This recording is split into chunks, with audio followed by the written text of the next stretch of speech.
نحمده ونصلي على رسوله الكريم اما بعد فاعوذ بالله من الشيطان الرجيم بسم الله الرحمن الرحيم رب اشرح لي صدري ويسر لي امري واحلل عقدة من لساني يفقهوا قولي امن خلق السماوات والارض وانزل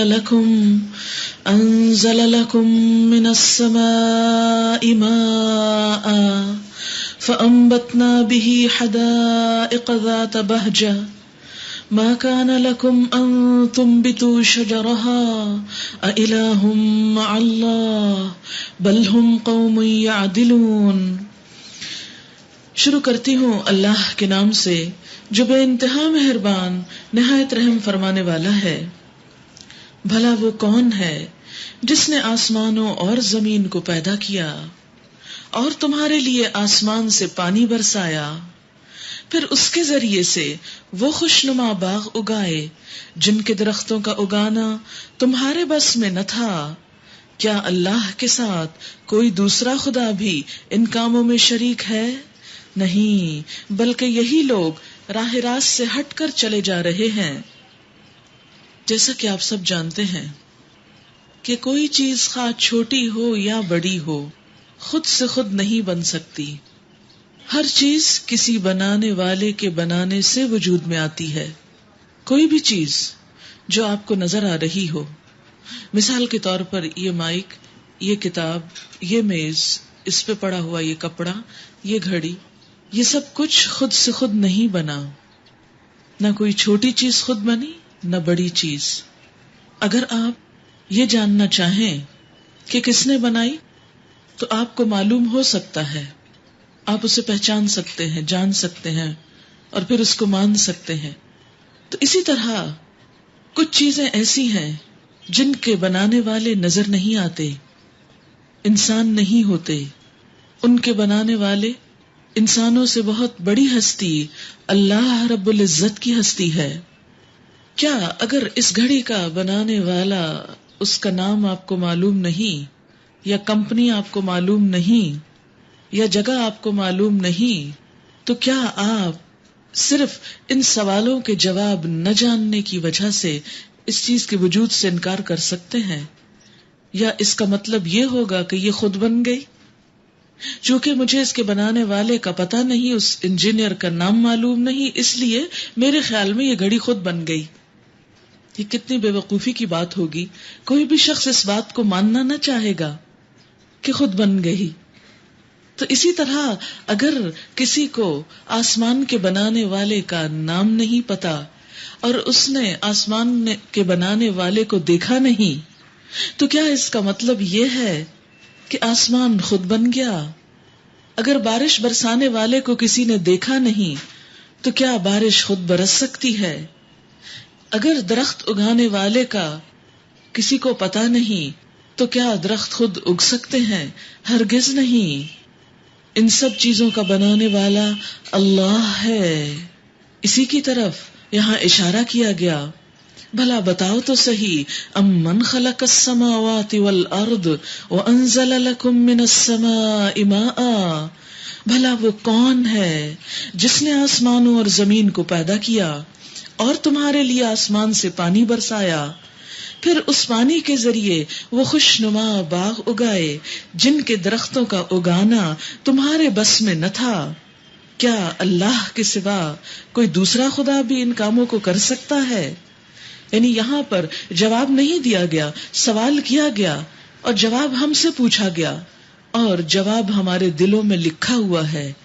اس کو بولنے کی، اس کے اظہار کی ضرورت ہے کہ وہ اللہ ہے۔ پھر بتاؤ کہ اس کے ساتھ کوئی اور بھی اس کام میں شریک ہو سکتا ہے؟ نہیں، بلکہ یہی لوگ راہ راست سے ہٹ کر چلے جا رہے ہیں۔ اور وہ کون ہے جس نے زمین کو جائے قرار بنایا؟ کتنے قرار سے بیٹھے ہوئے ہیں ہم اس وقت، اور آپ کو معلوم ہے کہ زمین کسی جگہ پہ ٹکائی ہوئی نہیں ہے، رکھی ہوئی نہیں، ہوا میں فلوٹ کر رہی ہے، فضا کے اندر ہے اور مسلسل گھوم رہی ہے تیز رفتاری کے ساتھ، اور صرف ایک طرح کی نہیں، دو طرح کی رفتار ہے اس کے گھومنے کی۔ جیسے اگر آپ نے کبھی فرسبی دیکھی ہو تو اگر آپ فرسبی کو یوں پھینکیں تو نہ صرف یہ کہ وہ آپ سے دور جاتی ہے بلکہ جاتے جاتے گھومتی بھی جاتی ہے. زمین کی بھی ایسی ہی دوہری حرکت ہے. اس کے باوجود، دوہری حرکت کے باوجود، ہم کتنے امن کے ساتھ اس پر بیٹھے ہوئے ہیں. اور پھر آپ دیکھیں کہ یہ زمین کائنات کے اندر بہت سے اور سیاروں کے درمیان ایک سیارہ ہے، اور ان سیاروں کی ٹوٹ پھوٹ ہو کر زمین کی طرف بڑھتی ہے. تو اللہ تعالیٰ نے اس کرے پر 500 میل کی بلندی تک ہوا کا ایک کثیف غلاف چڑھا دیا ہے تاکہ باہر سے آنے والی کوئی چیز اس کے ساتھ نہ ٹکرائے، اس پہ آنا گرے، تاکہ زندگی میں کوئی خلل نہ آئے، نقصان نہ ہو. تو روزانہ 2 کروڑ شہاب ثاقب زمین کی طرف آتے ہیں.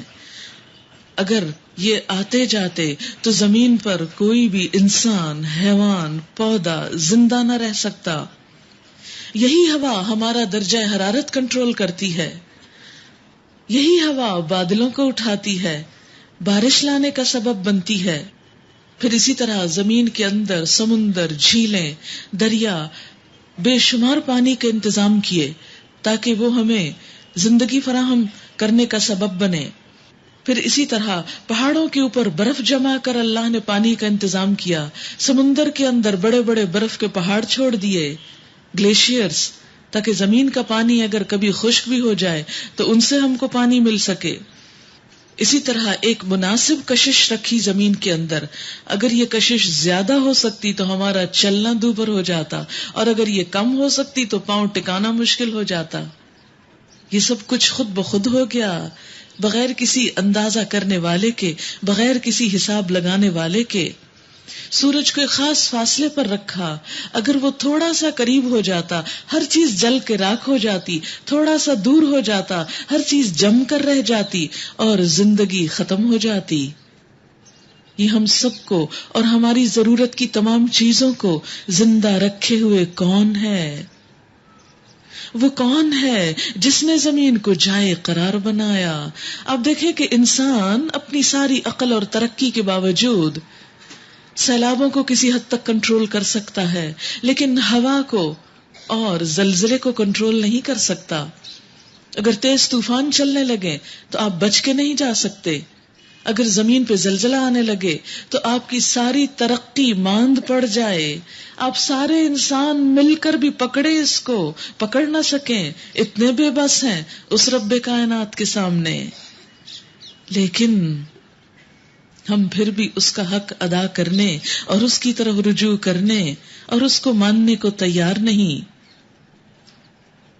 اور وہ کون ہے جس نے زمین کو جائے قرار بنایا اور اس کے اندر دریا رواں کیے اور اس میں پہاڑوں کی میخیں گاڑ دیں اور پانی کے 2 ذخیروں کے درمیان پردے حائل کر دیے؟ کیا اللہ کے ساتھ کوئی اور خدا بھی ان کاموں میں شریک ہے؟ نہیں، بلکہ ان میں سے اکثر لوگ نادان ہیں، جانتے نہیں، لا علم ہیں. کون ہے جو بے قرار کی دعا سنتا ہے جبکہ وہ اسے پکارے؟ کون اس کی تکلیف دور کرتا ہے؟ کون ہے جو تمہیں زمین کا خلیفہ بناتا ہے؟ کیا اللہ کے ساتھ کوئی اور خدا بھی یہ کام کرنے والا ہے؟ تم لوگ کم ہی سوچتے ہو، کم ہی سوچتے ہو. اہل عرب اللہ کو تو مانتے تھے، لیکن ان کا خیال یہ تھا کہ اس کے ساتھ اور ہستیاں بھی ہیں کہ جو ان کاموں کو کرنے والی ہیں. ان کو وہ اپنی اولاد، رزق اور بہت سی چیزوں کا سبب سمجھتے، اور یہ خرافات اور قوموں کے اندر بھی پائی گئیں. دنیا کی ان قوموں کے بارے میں بھی آپ جانتے ہیں کہ جو کہتے ہیں کہ سورج کا دیوتا اور چاند کا دیوتا اور حسن کا اور زندگی کا اور موت کا، ہر چیز کو یہ سارے اختیارات مختلف ہستیوں میں بانٹ رکھے. آپ دیکھیں کہ کسی بھی کام کو چلانے کے لیے اگر بہت سے لوگ شریک ہو جائیں اور ان کے درمیان اختلاف ہو جائے اور کوارڈینیشن نہ ہو تو کوئی کام ہو نہیں سکتا. یہ کیسے ممکن ہے کہ زمین اور آسمان کا کارخانہ ہمیشہ ایک ہی رفتار سے چل رہا ہے اور اس میں کبھی کوئی بریک نہیں آیا؟ اس کا مطلب یہ ہے کہ ایک ہی اللہ کے کنٹرول میں ہے، بہت سارے خدا اس میں شریک نہیں ہیں. تو اہل عرب اللہ کو بھی مانتے اور اس کے ساتھ دوسری ہستیوں کو بھی مانتے تھے، دوسرے لوگوں کو بھی خدا سمجھتے تھے. لیکن بات یہ ہے کہ انسان تھوڑی دیر کے لیے سوچے کہ وہ ایسا پھر کیوں کرتے کہ جب کوئی بڑی تکلیف آتی اور پریشانی آتی تو سب بتوں کو بھول کر صرف اور صرف خدا کو پکارنے لگتے، جیسے اکرمہ بن ابی جہل نے کیا تھا کہ جب وہ کشتی ڈوبنے لگی تو سب لوگ خدا کو ہی پکار رہے تھے، تو اس کے ضمیر نے جھنجھوڑا کہ اللہ کا بندہ محمد رسول اللہ صلی اللہ علیہ وسلم یہی تو ہمیں کہہ رہے ہیں کہ صرف وہ سنتا اور باقی ہستیاں کچھ نہیں کر سکتی، ہماری سمجھ میں کیوں نہیں آتا؟ اور آپ دیکھیں کہ آج کے دور میں بھی اس صدی میں سیکنڈ ورلڈ وار میں رشینز کے بارے میں آتا ہے کہ ویسے وہ کسی خدا، کسی رسول، کسی اخلاق میں بلیف نہیں رکھتے تھے، لیکن جب ان کا نرغہ تنگ ہوا، گھیرے گئے ایک موقع پر، تو سب کو چھوڑ کر صرف ایک خدا کو پکارنے کی ضرورت محسوس ہوئی۔ اور آپ بھی دیکھیں کہ عام طور پر ہم عموماً انسانوں پہ بھروسہ کرتے ہیں، فلاں میرا یہ کام کر دے گا اور فلاں میرے اس کام آئے گا، لیکن جب سخت تکلیف آئے تو یقین کیجئے کوئی بھی انسان یاد نہیں آتا، ذہن میں آتا ہی نہیں کہ کس کو یہ کام کہیں۔ اس وقت صرف اور صرف کوئی ذہن میں آتا ہے تو اللہ۔ تو اگر تکلیف کے وقت صرف اللہ کا ذہن میں آتا ہے تو عام حالات میں کوئی اور کیوں آتا ہے؟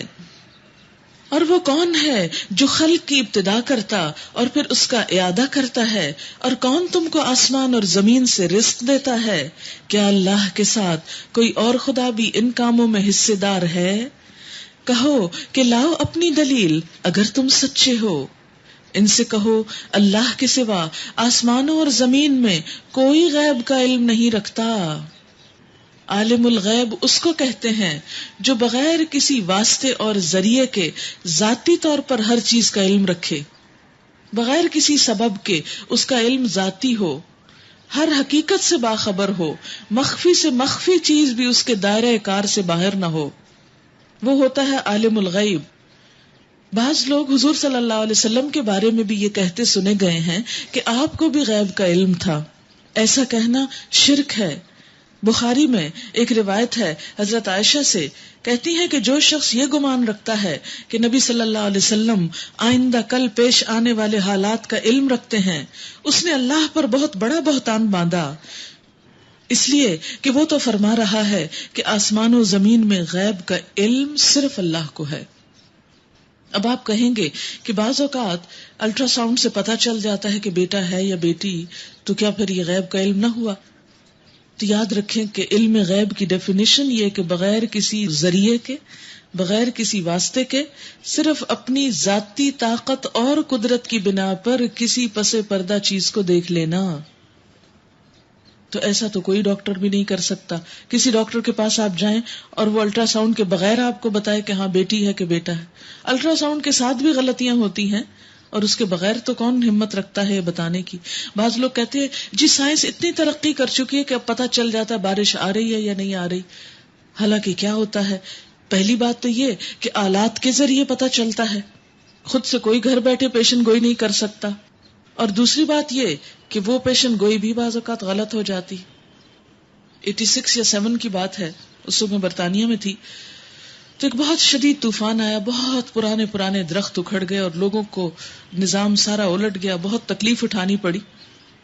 تو مجھے یاد ہے کہ ٹیلی ویژن میں ہر تھوڑی دیر کے بعد وہ ویدر نیوز سنا رہے تھے جو پچھلی تھی، جس میں ویدر کاسٹ کرنے والا بار بار کہہ رہا تھا کہ آئندہ کسی بڑے ہوا، بڑے طوفان، بڑی بارش کا کوئی خطرہ نہیں، اور وہ اس کا حصہ، یہ جو جملہ تھا کہ کوئی خطرہ نہیں اور کچھ نہیں ہونے والا، بار بار ریپیٹ ہو رہا تھا، اور طرح طرح کا پبلک اوپینین کرٹیسائز کر رہا تھا کہ اتنے ہزاروں پاؤنڈز جو ہیں محکمہ موسمیات کے اوپر خرچ کیے جاتے ہیں، پھر انہوں نے غلط پریڈکشن کیوں کی؟ تو بات یہ ہے کہ انہوں نے اپنے علم کی حد تک تو صحیح ہی پریڈکٹ کیا، لیکن اصل میں وہ عالم الغیب تو نہ تھے۔ بہت سی چیزیں انسان کے علم میں ایسا فلا رہ جاتا ہے کہ انسان واضح طور پر نہیں جانتا۔ اور اگر محکمہ موسمیات والے، ویدر کے بارے میں بتانے والے، پریڈکٹ کرنے والے، اگر آپ کو بغیر کسی آلے کے گھر بیٹھ کے بتا رہے ہوں پھر تو ٹھیک ہے۔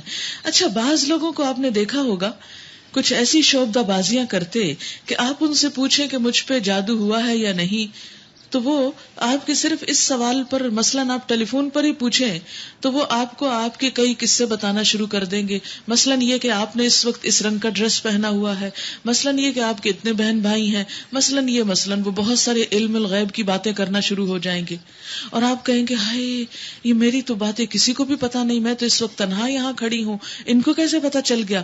یہ ضرور علم غیب رکھتے ہیں. نہیں, وہ بھی علم غیب نہیں رکھتے. اچھا تو پھر یہ سب کیسے بتا رہے ہیں جو باتیں صرف آپ کو معلوم ہے؟ تو اس کی بات یہ ہے کہ ہر انسان کے ساتھ ایک شیطان ہے, ایک فرشتہ ہے. ہر انسان کے ساتھ شیطان لگا ہوا ہے. آپ کو معلوم ہے کہ شیطان جنوں میں سے ہے, قرآن میں لکھا ہوا ہے کان من الجن, جنوں میں سے ہے. اب یہ جو شیطان ہے اس کی دوستی ہوتی ہے بعض لوگوں کے جنات سے جو انہوں نے قابو کیے ہوئے ہوتے ہیں, کیونکہ انسان اشرف المخلوقات ہے نا, تو انسان بعض اوقات ایسے عمل اور وظیفے کر کے جنوں کو اپنے قابو میں کر لیتا ہے. پھر وہ ان کے جو موکل جن کو بولتے ہیں.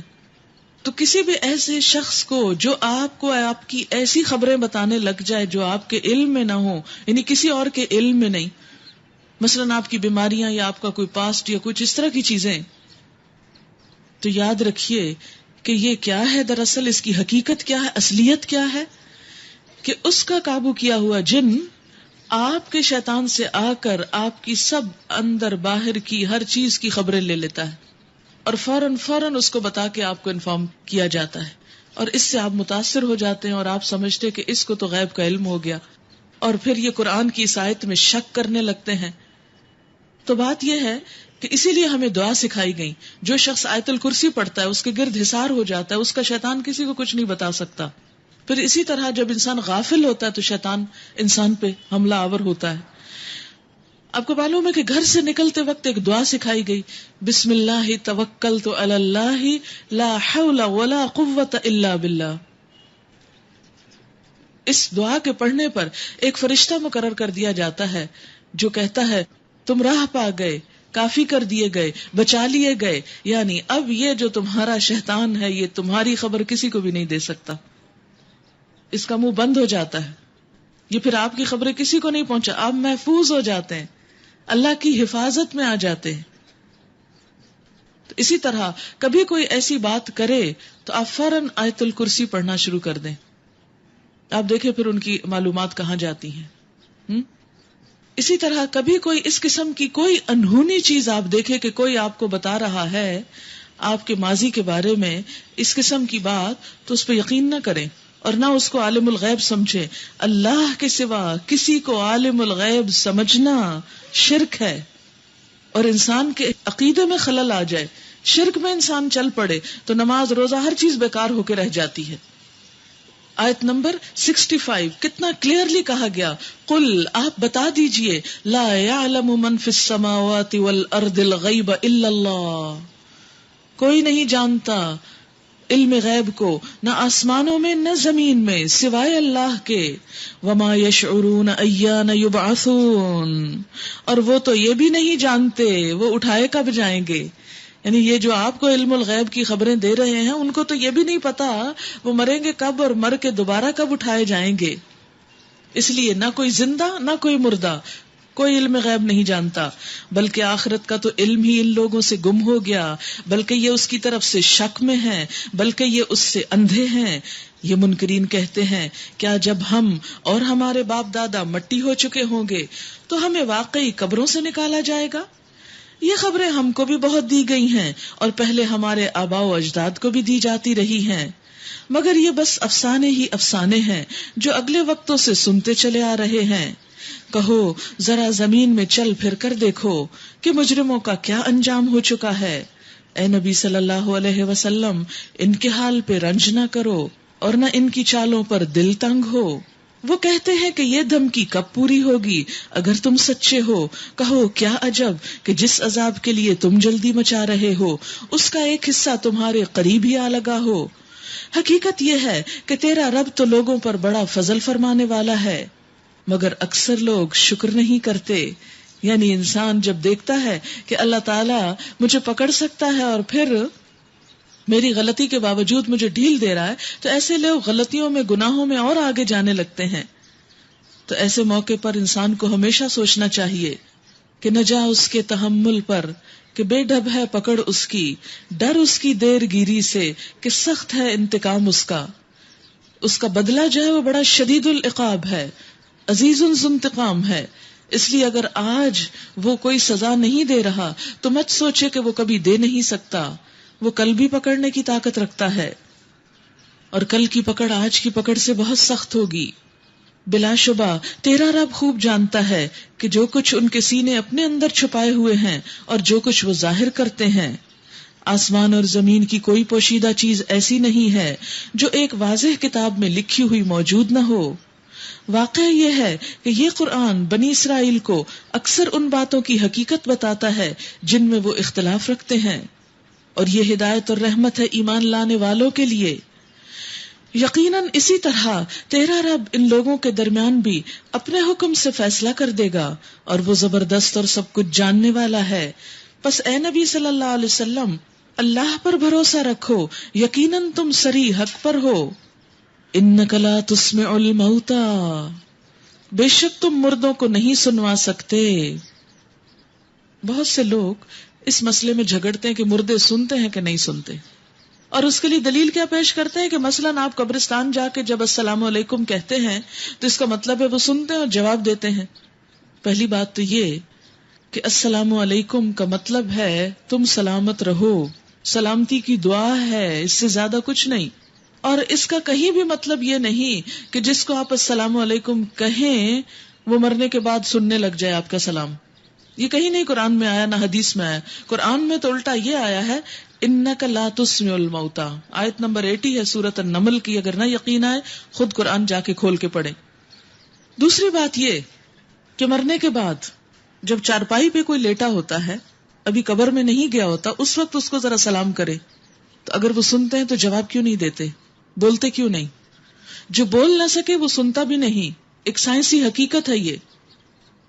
پھر اس کے بعد یہ پیچھے جو بیٹھے ہوئے ہیں، میں اس مائک کو اگر آف کر دوں اور آف کر کے آپ کو سلام کروں تو آپ میرا سلام سن نہیں سکتے.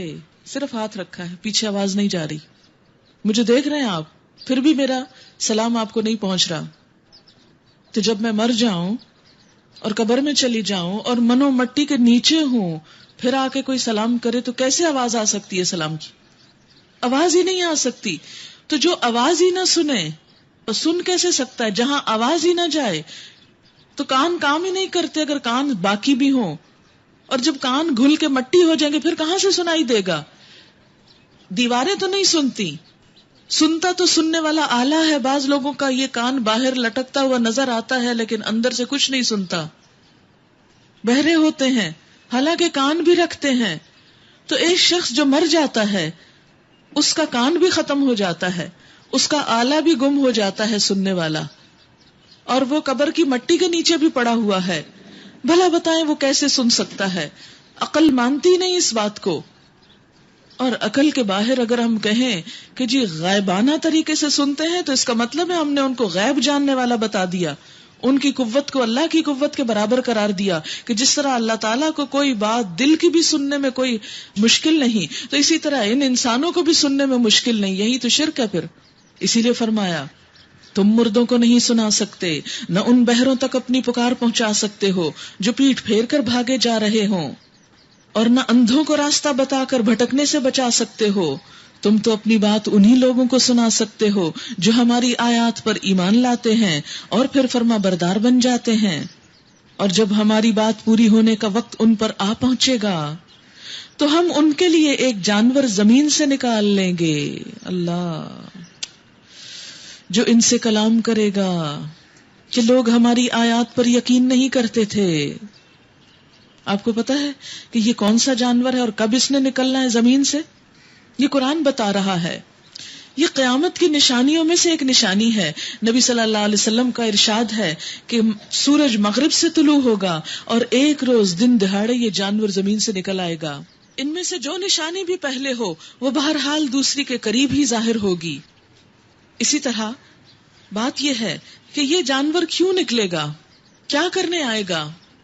ابن عمر کا قول ہے کہ یہ اس وقت ہوگا جب زمین میں کوئی نیکی کا حکم کرنے والا اور بدی سے روکنے والا باقی نہ رہے گا،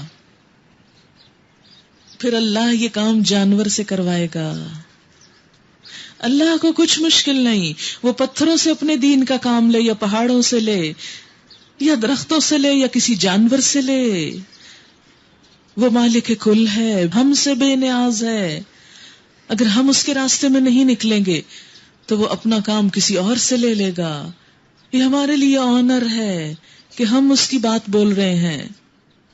اگر ہم نہ ہوں گے یہاں بتانے والے اور کوئی بھی نہ رہے گا تو جانور نکل کر بولے گا اور لوگوں کو اللہ کی بات پہنچائے گا، کیونکہ انسانوں میں سے کوئی انسان اس قابل نہ رہے گا کہ وہ اللہ کی بات کسی کو بتائے، اور نہ وہ بتائے گا.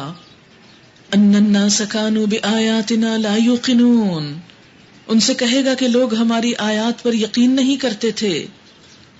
اور پھر یہ کہ کسی جانور کا انسان کی زبان میں بات کرنا یہ اللہ کی قدرت کا کرشمہ ہوگا. کوئی شخص اگر کہ میں نہیں مانتی کوئی جانور انسان سے بات کر سکتا ہے. طوطے بھی کبھی آپ نے دیکھے ہوں گے جو انسانوں سے بولتے ہیں. چیونٹی نے بات کی اور حضرت سلیمان کو سمجھ میں آ گئی. کیا اللہ یہ نہیں کر سکتا کہ اس کا والیوم بڑھا کے سب انسانوں کو سمجھا دے؟ بہت ممکن ہے. اور ذرا تصور کرو اس دن کا جب ہم ہر امت میں سے ایک فوج کی فوج ان لوگوں کی گھیر لائیں گے جو ہماری آیات کو جھٹلایا کرتے تھے. اللہ ترتیب وار سب کے سب کو سامنے لے آیا جائے گا. پھر ان کو ان کی اقسام کے لحاظ سے درجہ بدرجہ مرتب کیا جائے گا. یہ بے نمازی، یہ بے روزے، یہ فلاں، ہر ایک کے درجے بنا دیے جائیں گے. یہاں تک کہ جب سب آ جائیں گے تو ان کا رب ان سے پوچھے گا تم نے میری آیات کو جھٹلا دیا، حالانکہ تم نے ان کا علمی احاطہ نہ کیا، تم نے ان کے بارے میں پوری طرح نہ جانا، بغیر کسی تحقیق کے اللہ کی بات کا انکار کر دیا. اگر یہ نہیں تو اور تم کیا کر رہے تھے؟ کیونکہ وہ مانیں گے نہیں، اور ان کے ظلم کی وجہ سے عذاب کا وعدہ ان پر پورا ہو جائے گا. تب وہ کچھ بھی نہ بول سکیں گے. کیا ان کو سجھائی نہ دیتا تھا کہ ہم نے رات ان کے لیے سکون حاصل کرنے کو بنائی تھی اور دن کو روشن کیا تھا؟ اس میں بہت نشانیاں تھیں ان لوگوں کے لیے جو ایمان لاتے تھے. اور کیا گزرے گی اس روز جب کہ سور بھونکا جائے گا اور ہول کھا جائیں گے وہ سب جو آسمانوں اور زمین میں ہیں، سوائے ان لوگوں کے جنہیں اللہ اس ہول سے بچانا چاہے گا. اور سب کان دبائے اس کے حضور حاضر ہو جائیں گے. پھر کوئی اکڑ بگڑ نہ سکے گا. آج تو پہاڑوں کو دیکھتا ہے اور سمجھتا ہے کہ خوب جمے ہوئے ہیں، مگر اس وقت یہ بادلوں کی طرح اڑ رہے ہوں گے. پہاڑ بادلوں کی طرح اٹھ کے اڑ رہے ہوں گے. یہ اللہ کی قدرت کا کرشمہ ہوگا جس نے ہر چیز کو حکمت کے ساتھ استوار کیا. وہ خوب جانتا ہے کہ تم لوگ کیا کرتے ہو. من جاء بالحسنۃ فلہ خیر منہا، جو شخص بھلائی لے کر آئے گا اسے اس سے زیادہ بہتر صلہ ملے گا. اور ایسے لوگ اس دن کے ہول سے محفوظ ہوں گے. اور جو برائی لیے ہوئے آئے گا ایسے سب لوگ اوندھے منہ آگ میں پھینکے جائیں گے. اور جو برائی لیے ہوئے آئے گا، برائی کیا ہے؟ اللہ کی نافرمانی، اللہ کی بات نہ ماننا، اللہ سے بے نیاز بیزار ہو کر رہنا. ایسے سب لوگ اوندھے منہ آگ میں پھینکے جائیں گے. کیا تم لوگ اس کے سوا کوئی اور جزا پا سکتے ہو کہ جیسا کرو ویسا بھرو؟ اے محمد صلی اللہ علیہ وسلم ان سے کہیے مجھے تو یہی حکم دیا گیا ہے کہ اس شہر کے رب کی بندگی کروں جس نے اسے حرم بنایا ہے اور جو ہر چیز کا مالک ہے. مجھے حکم دیا گیا کہ میں مسلم بن کر رہوں اور یہ قرآن پڑھ کر سناؤں. اب جو ہدایت اختیار کرے گا وہ اپنے ہی بھلے کے لیے ہدایت اختیار کرے گا. کتنی زبردست بات ہے، ہم سب کے لیے ہے. وَأَنْ أَتْلُوَ الْقُرْآنَ، یہ کہ میں قرآن پڑھ کر سناؤں، پڑھ کے سناؤں. اتلو کا ہمیشہ معنی عموماً تلاوت، اور تلاوت سے مراد ریڈنگ، اور ریڈنگ سے مراد خاموشی سے پڑھ لینا لیتے ہیں. نہیں، بلند آواز سے پڑھنا ہوتا ہے اور پڑھ کر سنانا ہوتا ہے، کیونکہ قرآن سن کر زیادہ سمجھ میں آتا ہے. اب یہی آیات، یہی ترجمہ دوبارہ گھر جا کے پڑھ لیں، ایسے سمجھ میں نہیں آئے گا جو سن کر دل پہ بات جاتی ہے. اور پھر اس کے بعد اسے سن کر جو ہدایت اختیار کرے گا وہ اپنے فائدے کے لیے کرے گا، اور جو گمراہ ہو اس سے کہہ دو کہ میں تو بس خبردار کر دینے والا ہوں، ان سے کہو تعریف اللہ ہی کے لیے ہے۔ وَقُلِ الْحَمْدُ لِلَّهِ سَيُرِيكُمْ آيَاتِهِ فَتَعْرِفُونَهَا وَمَا رَبُّكَ بِغَافِلٍ عَمَّا تَعْمَلُونَ۔ ان سے کہو تعریف اللہ ہی کے لیے ہے، ان قریب وہ تمہیں اپنی نشانیاں دکھا دے گا اور تم انہیں پہچان لوگے، اور تیرا رب بے خبر نہیں ہے ان اعمال سے جو تم لوگ کرتے ہو۔ سورۃ القصص، بسم اللہ الرحمن الرحیم، طاسیم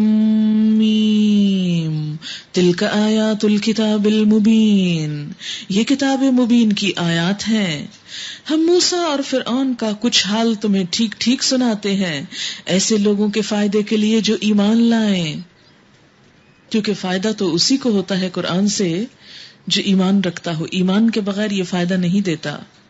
واقعہ یہ ہے کہ فرعون نے زمین میں سرکشی کی تھی اور اس کے باشندوں کو گروہوں میں تقسیم کر دیا، ڈیوائیڈ اینڈ رول، لوگوں کو لڑاؤ اور خود حکومت کرو۔ ان میں سے ایک گروہ کو وہ ذلیل کرتا تھا، اس کے لڑکوں کو قتل کرتا اور اس کی لڑکیوں کو جیتا رہنے دیتا تھا۔ فی الواقع وہ مفسد لوگوں میں سے تھا، قتل انسان۔ اور ہم یہ ارادہ رکھتے تھے کہ مہربانی کریں ان لوگوں پر جو زمین میں ذلیل کر کے رکھے گئے تھے، اور انہیں پیشوا بنا دیں اور انہی کو وارث بنائیں، اور زمین میں ان کو اقتدار بخشیں، اور ان سے فرعون اور حامان اور ان کے لشکروں کو وہی کچھ دکھا دیں جس کا انہیں ڈر تھا۔ ہم نے موسیٰ علیہ السلام کی ماں کو اشارہ کیا۔ اب یہاں سے پتہ چلے گا کہ اللہ تعالیٰ نے اتنی بڑی طاقت کو کیسے ذلیل و رسوا کیا، کتنی خفیہ تدبیر کے ساتھ، کتنی خاموشی کے ساتھ ایک ایسا سبب کیا کہ فرعون نے منہ کی کھائی۔ اور اس میں بھی آپ دیکھیں ایک عورت کا کردار ہے، ایک عورت کا رول ہے۔ ہم نے موسیٰ کی ماں کو اشارہ کیا کہ اس کو دودھ پلا، پھر جب تجھے اس کی جان کا خطرہ ہو تو اسے دریا میں ڈال دے، اور کچھ خوف اور غم نہ کر۔ کہتے ہیں کہ موسیٰ علیہ السلام کی ماں پر وحی آئی تھی، اسی لیے بعض لوگوں کا خیال یہ ہے کہ حضرت مریم اور موسیٰ علیہ السلام کی والدہ کو نبوت کا ایک درجہ ملا تھا، یہ بعض علماء کا خیال ہے۔ اور کچھ خوف اور غم نہ کر، ہم اسے تیرے ہی پاس واپس لے آئیں گے اور اس کو پیغمبروں میں شامل کریں گے۔ آخرکار فرعون کے گھر والوں نے اسے دریا سے نکال لیا تاکہ وہ ان کا دشمن اور ان کے لیے سبب رنج بنے۔ بعض اوقات انسان بظاہر کسی بہت خوبصورت، کسی بہت اچھی چیز کو لے لیتا ہے، خرید لیتا ہے، لیکن وہی چیز اس کی ہلاکت کا سبب بن جاتی ہے۔ میں جب کبھی کسی کا نیا گھر دیکھتی ہوں اور لوگ اس گھر کی سیلیبریشن کرتے ہیں، اس کو یعنی اس کی اوپننگ ایک طرح سے یا کچھ، اور نیا گھر بنا کر بہت خوشی کا اظہار کیا جاتا ہے، تو مجھے ہمیشہ اس موقع پہ ایک بات یاد آتی ہے کہ جس گھر کو اور جن چیزوں کو انسان اتنے چاؤ اور شوق سے بناتا ہے، اسے نہیں پتا کہ یہی گھر اور یہی کمرہ اس کی موت کی جگہ بھی بنے گا۔ ہم کبھی اس موقع پہ نہیں سوچتے کہ یہیں سے ہمارا جنازہ بھی اٹھ سکتا ہے۔ یہی بنائے ہوئے گھر اور یہی چیزیں ہمیں کس طرح رخصت کر دیتی ہیں۔ انسان بظاہر دنیا کی کوئی چیز لے کر بھولے نہ، اکڑے نہ، تکبر نہ کرے، کیونکہ اس کو نہیں پتا کہ اسی چیز کے ہاتھوں اس کا خاتمہ ہو جائے۔ کوئی بھی چیز مان کرنے کی نہیں، ان سب چیزوں کو پا کر استعمال کریں، اللہ کا شکر ادا کریں، حق والوں کو ان کے حق دے دیں، یہی کرنے کا کام ہے۔ واقعی فرعون اور حامان اور ان کے لشکر اپنی تدبیر میں بڑے غلط کار تھے۔ وہ سمجھتے تھے کہ ہم بہت سپر پاور ہیں، بہت بڑی قوم ہیں، بہت طاقتور ہیں۔ فرعون کی بیوی نے اس سے کہا، یہ میرے اور تیرے لیے آنکھوں کی ٹھنڈک ہے، اتنا پیارا بچہ، اسے قتل نہ کرو، کیا عجب کہ یہ ہمارے لیے مفید ثابت ہو۔ اور واقعی اس کے لیے تو مفید ہی ثابت ہوا۔ یا ہم اسے بیٹا ہی بنا لیں، اور وہ انجام سے بے خبر تھے۔ ادھر موسیٰ علیہ السلام کی ماں کا دل اڑا جا رہا تھا، ماں کا دل ہی ایسا اللہ نے بنایا، وہ اس کا راز فاش کر بیٹھتی اگر ہم اس کی ڈھارس نہ بندھا دیتے تاکہ وہ ہمارے وعدے پر ایمان لانے والوں میں سے ہو۔ اس نے بچے کی بہن سے کہا، اس کے پیچھے پیچھے جا۔ چنانچہ وہ الگ سے اس کو اس طرح دیکھتی رہی کہ دشمنوں کو اس کا پتہ نہ چلا کہ یہ بچہ کس کا ہے۔ اور ہم نے بچے پر پہلے ہی دودھ پلانے والیوں کو حرام کر رکھا تھا، یعنی کسی کا بچہ دودھ ہی نہیں پیتا تھا. اس دور میں ڈبے کا دودھ تو تھا نہیں، اور شاید بھینسوں کا بھی پلانے کا رواج نہیں ہوا تھا. اس لیے اگر اپنی ماں نہ پلا سکتی تو دوسری دودھ پلانے والی عورت ہی ہائر کی جاتی. یہ حالت دیکھ کر اس لڑکی نے اس سے کہا، میں تمہیں ایسے گھر کا پتہ بتاؤں جس کے لوگ اس کی پرورش کا ذمہ لیں اور خیر خواہی کے ساتھ اسے رکھیں. اس طرح ہم موسیٰ علیہ السلام کو اسی کی ماں کے پاس پلٹا لائے کہ اسی کا دودھ پیے اور اس کی آنکھیں ٹھنڈی ہوں اور وہ غمگین نہ ہو، اور جان لے کہ اللہ کا وعدہ سچا ہے. اس سے آپ اندازہ لگا سکتے ہیں ماں کے دل کا، اور اللہ جانتا ہے کہ ماں کا دل کیسا ہوتا ہے. اسی لیے اللہ تعالیٰ نے حضرت موسیٰ علیہ السلام کی والدہ کے لیے بچے کے دیدار اور بچے سے آنکھیں ٹھنڈے کرنے کا موقع باقی رکھا. آپ جب اللہ کے راستے میں قربانی دیتے ہیں تو انشاءاللہ اللہ آپ کے لیے بھی آنکھوں کی ٹھنڈک پیدا کرے گا، لیکن ہر چیز کا ایک وقت مقرر ہوتا ہے. پہلے رزق لیا نا انہوں نے، پہلے دے دیا. اللہ نے کہا دے دو، ڈال دو، جانے دو. ہم جیسا کوئی ہوتا کہتے نہیں بے شک مار دے، میں نے دینا نہیں کسی کو. لیکن اللہ کی چنی ہوئی بندیاں اللہ کا حکم آ جانے کے بعد ہر چیز دے ڈالتی ہیں. اللہ تعالیٰ بچہ مانگے وہ بھی دے دیتی ہیں، لے لو.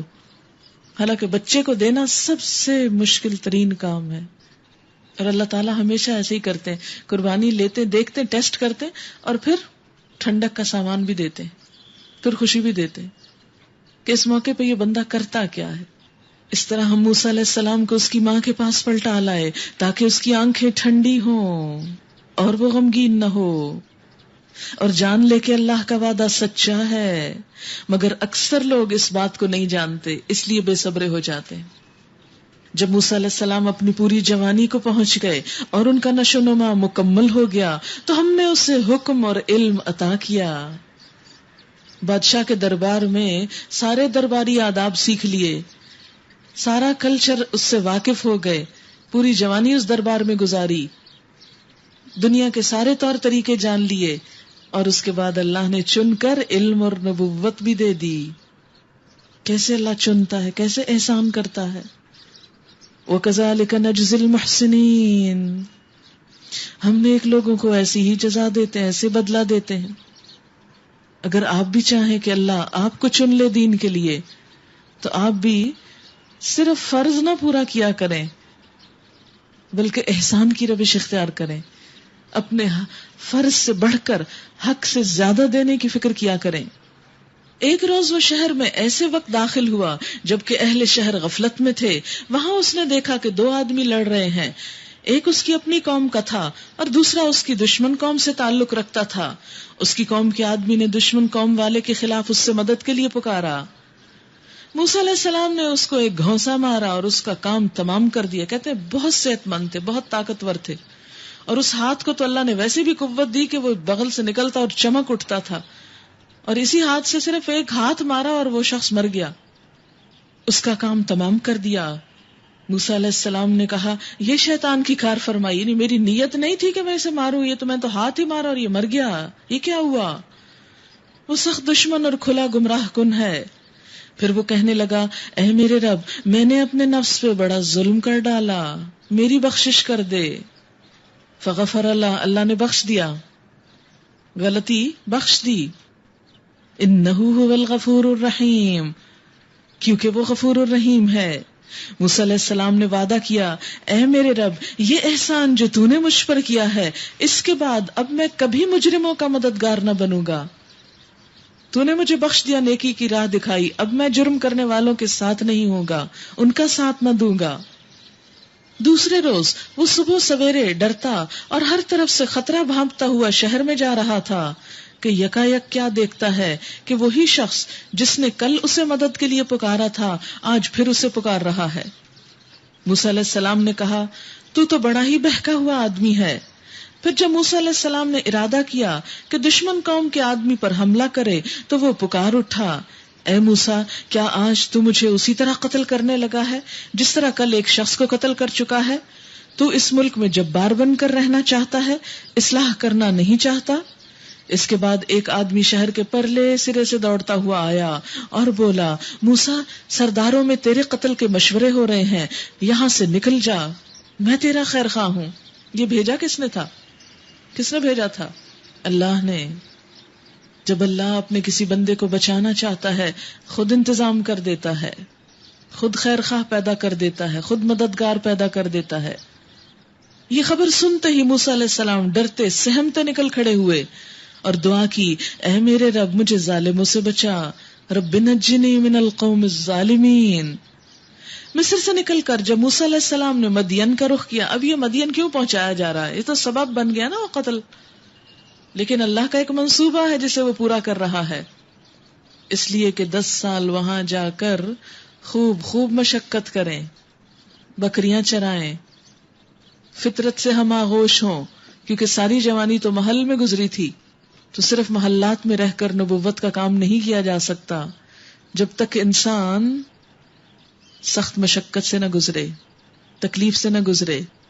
آپ دیکھیں کہ زیور بنانے کے لیے گولڈ کو پگھلا کر تپا کر خالص کیا جاتا ہے، پھر زیور بنتا ہے. جتنا زیادہ خالص ہوتا ہے اتنا خوبصورت زیور بنتا ہے، اتنی زیادہ اچھی چمک ہوتی ہے. بالکل اسی طرح اللہ جب اپنے کسی بندے سے دین کا کام لیتا ہے اسے خوب پگھلاتا ہے، خوب پریشانیوں میں مبتلا کرتا ہے، طرح طرح کی آزمائشیں لاتا ہے تاکہ یہ بندہ ہر چیز کی محبت چھوڑ کر نکھر آئے میرے لیے. پھر کام دیتا، اچھا یہ ہے اب اسائنمنٹ، اب جا کے کرو. کیونکہ جو شخص اپنے نفس پہ قابو نہ پا سکے وہ دین کے کام کا نہیں ہوتا. مصر سے نکل کر جب موسیٰ علیہ السلام نے مدین کا رخ کیا تو اس نے کہا، امید ہے کہ میرا رب مجھے ٹھیک راستے پہ ڈالے گا. اللہ سے ہمیشہ اچھا گمان، کوئی تکلیف آئے. اب دیکھیں کہ مصر سے نکلے ہیں، کوئی پتہ نہیں کہاں جانا ہے، کیا منزل ہے، بس جا رہے ہیں کیونکہ انہیں پتا ہے کہ اگر میں ذرا بھی سوچوں ٹھہروں اور مشورے کروں تو پکڑا جاؤں. اللہ کے آسرے پہ جدھر رستہ ملتا ہے چلتے چلے جا رہے ہیں. اور جب وہ مدین کے کنویں پر پہنچے تو اس نے دیکھا کہ بہت سے لوگ اپنے جانور کو پانی پلا رہے ہیں. مصر کی حدود سے باہر ایک نیا علاقہ ہے اور ان سے الگ ایک طرف 2 عورتیں اپنے جانوروں کو روک رہی ہیں. موسیٰ علیہ السلام نے ان عورتوں سے پوچھا، تمہیں کیا پریشانی ہے؟ خدمتگار بندے ایسے ہی ہوتے ہیں، انتظار میں نہیں رہتے کہ لوگ آ کے پوچھیں اچھا آپ کو کیا چاہیے، ہمیں یہ چاہیے. وہ کہتے ہیں آپ کو کیا چاہیے، وہ خود پوچھتے ہیں.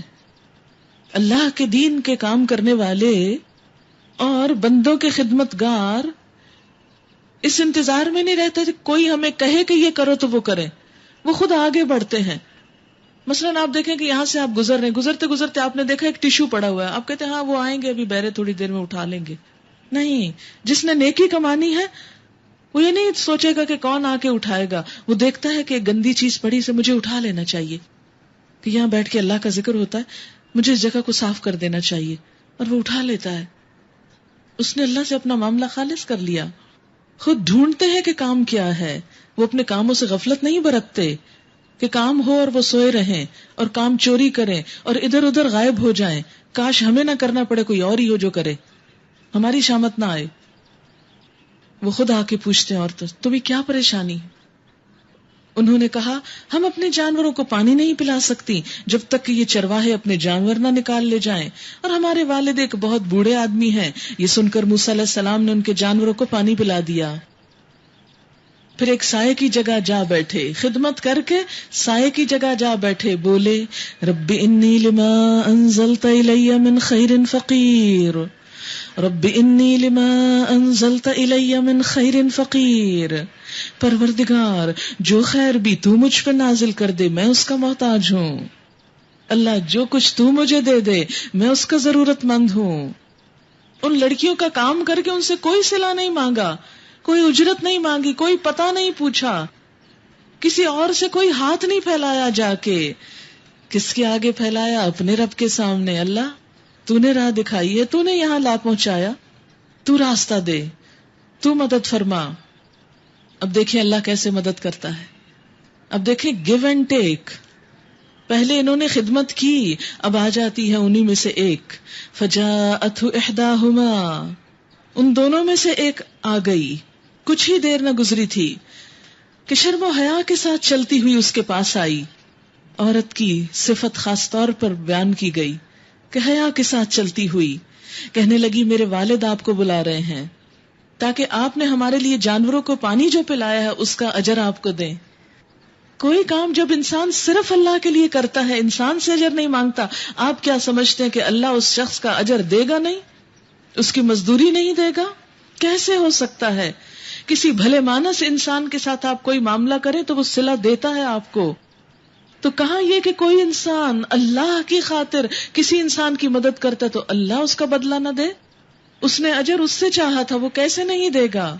وہ تو بہت بڑا دے سکتا ہے، اس سے بھی بڑا جو انسان دے سکتے ہوں. موسیٰ علیہ السلام جب اس کے پاس پہنچے اور اپنا سارا قصہ سنایا تو اس نے کہا کچھ خوف نہ کرو، اب تم ظالم لوگوں سے بچ نکلے. شیلٹر مل گیا. ان دونوں عورتوں میں سے ایک نے اپنے باپ سے کہا ابا جان اس شخص کو نوکر رکھ لیجئے، بہترین آدمی جسے آپ ملازم رکھیں وہی ہو سکتا ہے جو مضبوط اور امانت دار ہو. نوکری مل رہی ہے. اس کے باپ نے موسیٰ علیہ السلام سے کہا میں چاہتا ہوں کہ ان دونوں بیٹیوں میں سے ایک کا نکاح تمہارے ساتھ کر دوں، شادی ہو رہی ہے within 24 hours، شیلٹر، جاب، شادی، سب کچھ. کیا پڑھا تھا؟ رب انی لما انزلت الی من خیر فقیر. اللہ تو جو بھلائی دے میں اس کا محتاج ہوں، میں محتاج ہوں، تو دے، تجھ سے مانگتا ہوں. بات یہ ہے کہ ہم بندوں سے اپنی ڈوریاں کاٹتے نہیں. جب کوئی حاجت آتی ہے بندے یاد آنے لگتے ہیں، فلاں یہ کر دے گا، فلاں یہ کر دے گا. کیوں نہیں سوچتے اللہ یہ کر دے گا جو کر سکتا ہے اور بندے کر نہیں سکتے؟ ہمارے مانگنے میں ایمان میں کمی ہوتی ہے. یاد رکھیں جب آپ اللہ کے لیے گھر سے نکلیں، کبھی اللہ کے لیے وقت نکالیں، قربانی کریں، اللہ آپ کے کام بنائے گا اور سنوارے گا. یہ آپ کی آنکھوں سامنے کھلا واقعہ ہے. 3 چیزیں انسان کی زندگی کی بنیادی ریکوائرمنٹ ہوتی، گھر، نوکری، بیوی، تینوں مل گئی. اس نے کہا اپنی ان 2 بیٹیوں میں سے ایک کا نکاح تمہارے ساتھ کر دوں، بشرطے کہ تم 8 سال تک میرے ہاں ملازمت کرو. اگر 10 سال پورے کر دو تو تمہاری مرضی، میں تم پہ سختی کرنا نہیں چاہتا. تم انشاءاللہ مجھے نیک آدمی پاؤ گے. یہ اپنی تعریف نہیں کر رہے، مراد یہ کہ میرے سے معاملہ تسلی سے کرو، فکر نہیں ہوگی. موسیٰ علیہ السلام نے جواب دیا یہ بات میرے اور آپ کے درمیان طے ہو گئی، اور دونوں مدتوں میں سے جو بھی میں پوری کر دوں اس کے بعد پھر کوئی زیادتی مجھ پر نہ ہو، یعنی مجھے یہاں روکا نہ جائے. اور جو کچھ قول و قرار ہم کر رہے ہیں اس پر اللہ نگہبان ہے. جب موسیٰ علیہ السلام نے مدت پوری کر دی اور وہ اپنے اہل و عیال کو لے کر چلے، خاوند کو حق ہے کہ بیوی کو جہاں چاہے لے جائے، وہ پہلے ہی کہہ دیا تھا پھر نہیں مجھ پہ کوئی مشقت جبر. تو طور کی جانب اس کو ایک آگ نظر آئی.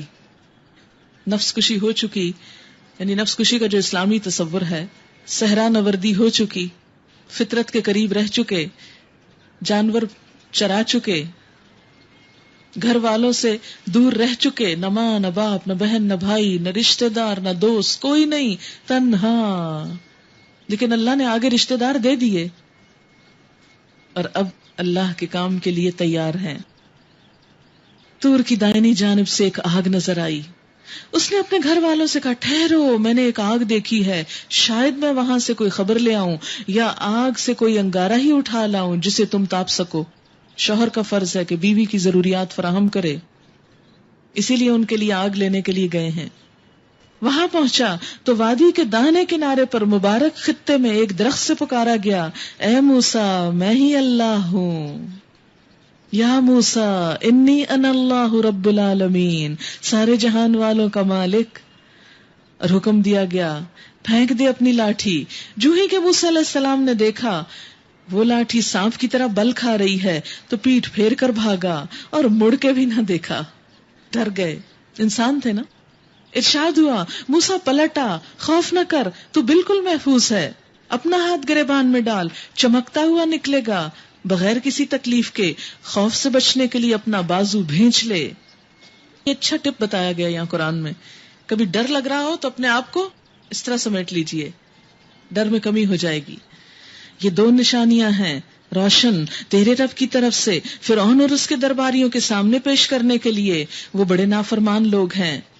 موسیٰ علیہ السلام نے عرض کیا میرے آقا میں تو ان کا ایک آدمی قتل کر چکا ہوں، ڈرتا ہوں کہ وہ مجھے مار ڈالیں گے، اور میرا بھائی ہارون مجھ سے زیادہ زبان آور ہے، اسے میرے ساتھ مددگار کے طور پر بھیج دیجئے تاکہ وہ میری تائید کرے. یہ کتنی بڑی بات ہے، سپورٹ، انسان کی سپورٹ. ایک انسان ایک بات کرے اور دوسرا اس کی ہاں میں ہاں ملائے، ایک اکیلا اور دو 11. مجھے اندیشہ ہے کہ وہ لوگ مجھے جھٹلائیں گے.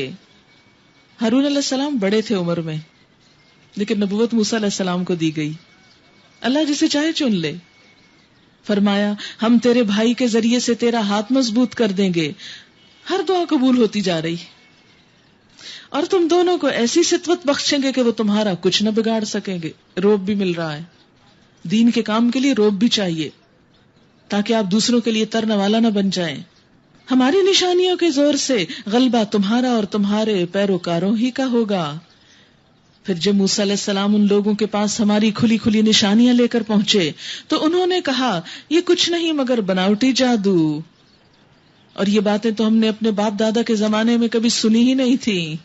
گویا حق وہ ہے جو باپ دادا بتائیں. موسیٰ علیہ السلام نے جواب دیا میرا رب اس شخص کے حال سے خوب واقف ہے جو اس کی طرف سے ہدایت لے کر آیا ہے، اور وہی بہتر جانتا ہے کہ آخری انجام کس کا اچھا ہونا ہے. حق یہ ہے کہ ظالم کبھی فلاح نہیں پاتے. اب دیکھیں ہر رات کے بعد دن، پھر رات، پھر دن. موسیٰ علیہ السلام پیدا ہوئے، ایک رات آ گئی، دریا میں پھینک کے گئے. دن آ گیا، فرعون کے دربار میں پہنچے. رات آ گئی، کوئی پالنے والا نہیں. دن آ گیا کہ اللہ نے ماں کے پاس پہنچا دیا. پھر رات آ گئی کہ قتل ہو گیا، یعنی ان کے ہاتھ سے قتل ہو گیا. گھر چھوڑنا پڑا، سب کچھ چھوڑنا پڑا، آل ٹوگیدر، ہر چیز. دن آ گئے کہ وہاں شیلٹر، کھانا پینا، کام، شادی، سب کچھ ہو گیا. پھر وہاں سے دوبارہ نکل رہے ہیں. دن اور زیادہ روشن ہو جاتا ہے، نبوت مل گئی. پھر رات آ رہی ہے کہ جاؤ اس بستی میں، جاؤ فرعون کے پاس، پریشانی ہے، غم ہے، کیسے بتائیں گے. اور پھر دن آ جاتا ہے، اللہ تعالیٰ ساری طاقت دیتا ہے اور بالآخر فرعون غرق ہو جاتا ہے. زندگی میں یہ نشیب و فراز زندگی کا حصہ ہیں، ہر شخص کے ساتھ ہیں. کبھی اپنے آپ کو بہت مظلوم نہ سمجھا کیجئے کہ ایسا نہ ہو کہ جب آپ کی رات اور دوسرے کا دن تو آپ دوسرے سے جیلس رہیں، اور جب اپنا دن آئے تو اللہ کو ہی بھول جائیں. نہیں، ہر شخص کی ایک رات دن تو وہ ہے جو ہم سب اجتماعی طور پہ گزارے، اور ہر شخص کی ایک رات دن وہ ہے جو اپنے اندر اپنے دل کے ساتھ گزار رہا ہے. دن آنے پہ اللہ کا شکر ادا کریں اور رات آنے پہ صبر کریں. جس شخص کی زندگی میں یہ دو کام آ گئے، شکر اور صبر، وہ کامیاب ہو گیا، دنیا میں بھی اور آخرت میں بھی. بے صبر اور ناشکر انسان دنیا میں بھی لوگوں کو بھی اچھے نہیں لگتے اور اللہ تعالیٰ کو بھی پسند نہیں. پھر کیا ہوتا ہے؟ فرعون نے کہا اے اہل دربار، میں تو اپنے سوا تمہارے کسی خدا کو نہیں جانتا. حامان ذرا اینٹیں پکوا کر میرے لیے ایک اونچی عمارت تو بنواؤ. مذاق، شاید کہ اس پہ چڑھ کے میں موسیٰ کے خدا کو دیکھ سکوں، میں تو اسے جھوٹا سمجھتا ہوں. اس نے اور اس کے لشکروں نے زمین میں بغیر کسی حق کے اپنی بڑائی کا گھمنڈ کیا اور سمجھے کہ انہیں کبھی ہماری طرف پلٹنا نہیں ہے. آخرکار ہم نے اسے اور اس کے لشکروں کو پکڑ لیا اور سمندر میں پھینک دیا. اب دیکھ لو کہ ان ظالموں کا کیسا انجام ہوا، اور ہم نے انہیں جہنم کی طرف دعوت دینے والے پیش رو بنا دیا، اور قیامت کے روز وہ کہیں سے کوئی مدد نہ پا سکیں گے. ہم نے اس دنیا میں بھی ان کے پیچھے لعنت لگا دی، اور قیامت کے روز وہ بڑی قباحت میں مبتلا ہوں گے.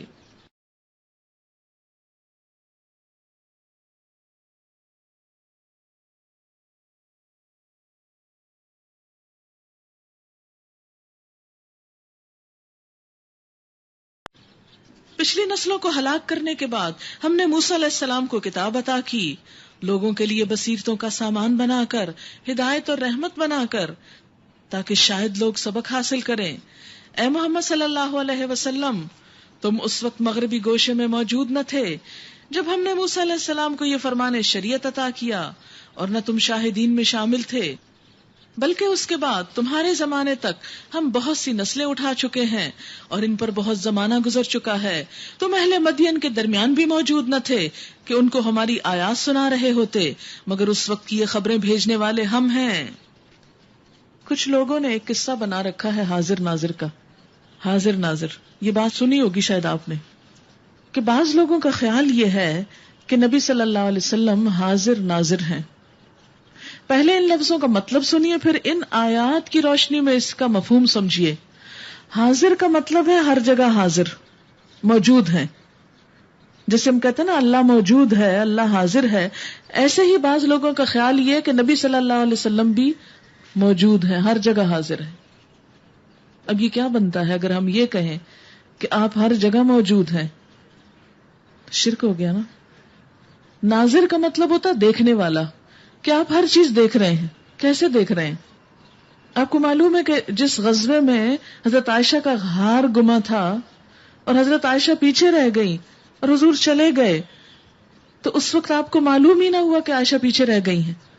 اگر آپ وہاں موجود ہوتے، یعنی آپ مدینہ میں بھی موجود ہوتے اور پیچھے وہاں بھی موجود ہوتے جہاں حضرت عائشہ تھی، تو یہ مسئلہ تو نہ بنتا جو اتنا بڑا الزام لگ گیا جو واقعہ افک میں آپ نے پڑھا. یہ بلا الزام لگ سکتا تھا. اور آپ کو پتا ہے وضو نہ کر سکے مسلمان کہ پانی نہیں تھا اور قافلہ لیٹ ہو گیا تھا کیونکہ ہار نہیں مل رہا تھا، اور تیمم سے نماز پڑھی اور جب اٹھا قافلہ تو اونٹ کے نیچے سے نکلا ہار. حضور صلی اللہ علیہ وسلم کو تو نظر نہیں آیا، اگر آپ ناظر تھے تو نظر آتا. ایک دفعہ آپ کی اونٹنی کھو گئی، منافق مذاق اڑانے لگے کہ ہمیں تو آسمان کی خبریں دیتے ہیں اور اپنی اونٹنی کا علم نہیں. اگر آپ کو غیب کا علم ہوتا تو آپ ایسا تو نہ کرتے. جنگ احد میں آپ کا دندان مبارک شہید ہوا. اگر آپ کو غیب کا علم ہوتا اور آپ موجود ہوتے کافروں کے اندر جب وہ سازش کر رہے تھے اور بڑھ رہے تھے آپ کی طرف، یا آپ کو علم ہوتا کہ صحابہ وہ جگہ چھوڑ چکے ہیں، تو پہلے آپ ان کو وہاں بھیجتے. ایک نہیں بے شمار تاریخ میں مثالیں ہیں جس سے پتا چلتا کہ نبی صلی اللہ علیہ وسلم نہ حاضر ہیں نہ ناظر ہیں. وہ صرف ایک ہی ہستی ہے اور وہ اللہ کی ہے.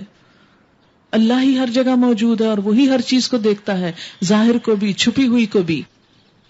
جب ہم اللہ کے ساتھ نبی صلی اللہ علیہ وسلم کو ایسی صفات دیتے ہیں تو دراصل ایک طرح سے شرک کرتے ہیں، اور شرک بہت بڑا گناہ ہے. اس لیے یہ معمولی چیز نہیں کہ آپ انہیں کہیں اچھا کوئی کہہ دیتا ہے تب بھی ٹھیک ہے، نہیں کہتا تب بھی ٹھیک ہے. نہیں، یہ ٹھیک نہیں ہے یہ کہنا. آپ دیکھیں کہاں سے پتا چلتا ہے کہ آپ حاضر نہ تھے. دیکھیں یہ قرآن کی آیت ہے، سورۃ القصص کی آیت 44، وما کنت من الشاہدین، آپ شاہدین میں سے نہ تھے، شاہد نہ تھے، گواہ نہ تھے، موجود نہ تھے. وما کنت ساویا فی اہل مدین، آپ مدین والوں میں رہ نہ رہے تھے. ما کنت بجانب الطور، آپ طور کی جانب کنارے پہ موجود نہ تھے. تو اگر آپ اب حاضر و ناظر ہیں تو جب بھی ہونا چاہیے تھا، لیکن آپ نہیں تھے. اور پھر آپ دیکھیں کہ ہمارے یہاں بعض اوقات جیسے میلاد کی محفل منعقد کی جاتی ہے تو اس میں بھی لوگ کہتے ہیں نبی صلی اللہ علیہ وسلم حاضر ہو گئے ہیں، آ گئے ہیں، تو آپ سب کھڑے ہو جاؤ. پہلی بات تو یہ ہے کہ اگر وہ آلریڈی حاضر تھے تو پھر دوبارہ حاضر ہونے کا کیا مطلب ہوا؟ مثلا آپ یہاں اس وقت حاضر ہیں تو میں یہ کہوں اب پھر حاضر ہو گئے، یہ کیا بات ہوئی؟ تو لایانی بات لگتی ہے. ایک طرف آپ کہتے ہیں وہ ہر وقت حاضر ہیں، ہر جگہ حاضر ہیں، پھر آپ کہتے ہیں وہ اب آ رہے ہیں. پھر آپ دیکھیں کہ یہ بات کہیں عقل کو لگتی ہے کہ نبی صلی اللہ علیہ وسلم اگر ایک وقت میں 10 گھروں میں میلاد ہو رہا ہے یا 1000 جگہوں پہ ہو رہا ہے تو 1000 جگہ پہ آپ کیسے ہو سکتے ہیں؟ زندگی میں تو آپ جہاں ہوتے تھے بس ایک ہی جگہ ہوتے تھے. مکہ میں تھے تو مکہ میں تھے، مدینہ میں آگے تو صرف مدینہ میں تھے، مکہ میں نہیں ہوا کرتے تھے.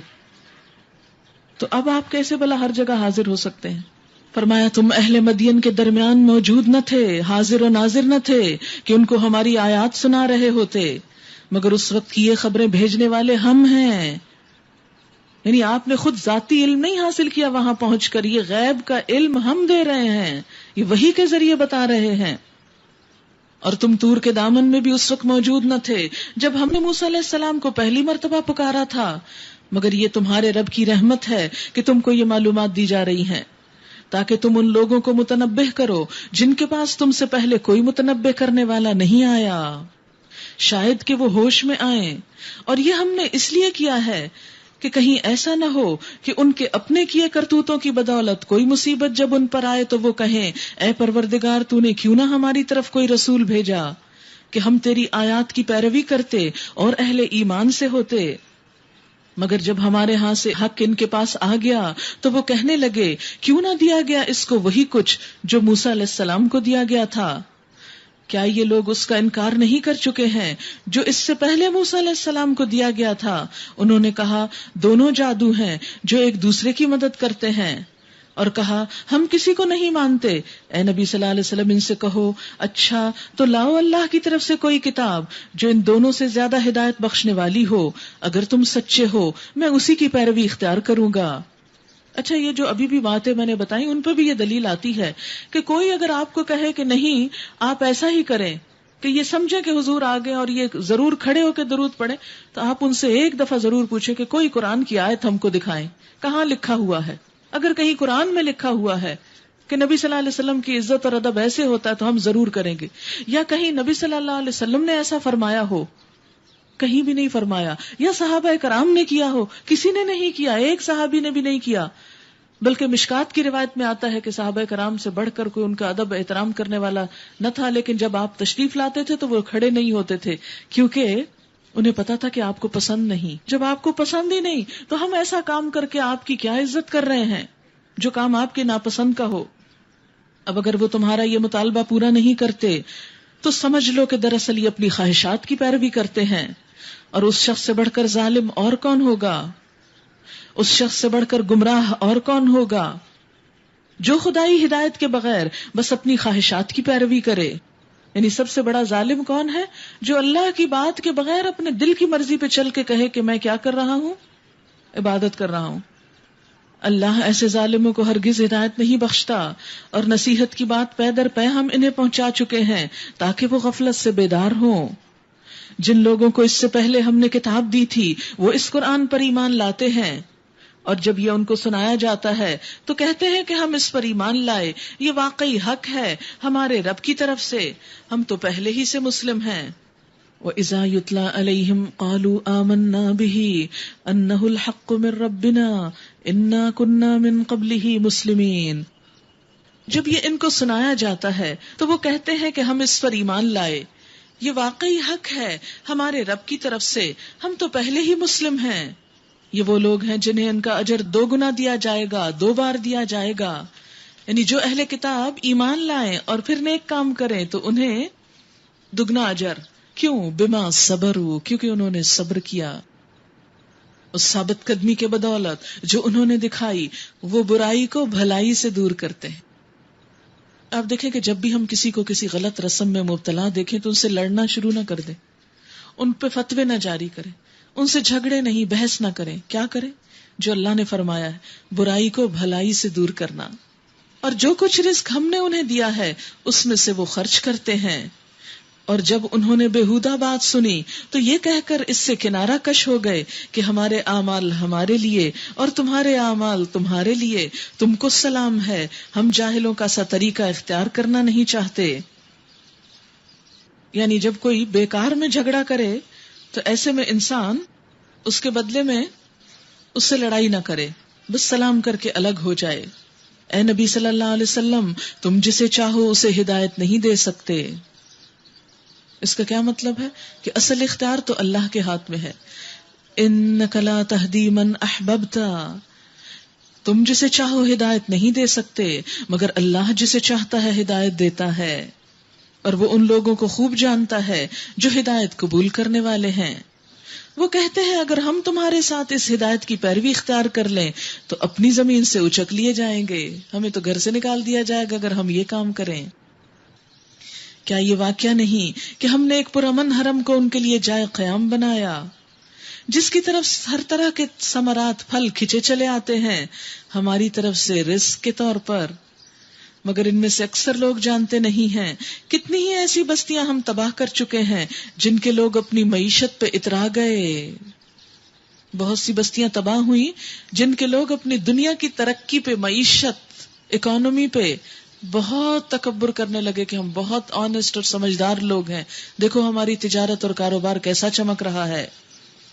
سو دیکھ لو وہ ان کے گھر پڑے ہوئے ہیں جن میں ان کے بعد کم ہی کوئی رہا ہے، آخرکار ہم ہی وارث ہو کر رہے.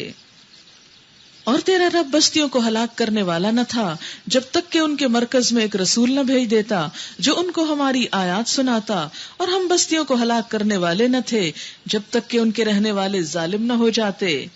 تم لوگوں کو جو کچھ بھی دیا گیا ہے وہ محض دنیا کی زندگی کا سامان اور اس کی زینت ہے. ذرا سوچیں آپ کے پاس کیا کیا ہے. کسی دن اگر وقت ملے تو ذرا ایک لسٹ بنائیں ان ساری چیزوں کی جو آپ کے زیر استعمال ہیں. یقین کیجیے آپ گن نہیں سکتے. صرف ایک کھانا جو ہم کھاتے ہیں نا، ایک سالن جو پکاتے ہیں، اس میں پانی، گوشت، سبزی، نمک، مرچ، مسالے، گھی، کیا کچھ پڑا ہوتا ہے. ایک لقمہ جو ہم لگاتے ہیں، ایک لقمے میں ڈھیروں نعمتیں کھا جاتے ہیں. گن نہیں سکتے ہم کیا کچھ استعمال کرتے ہیں.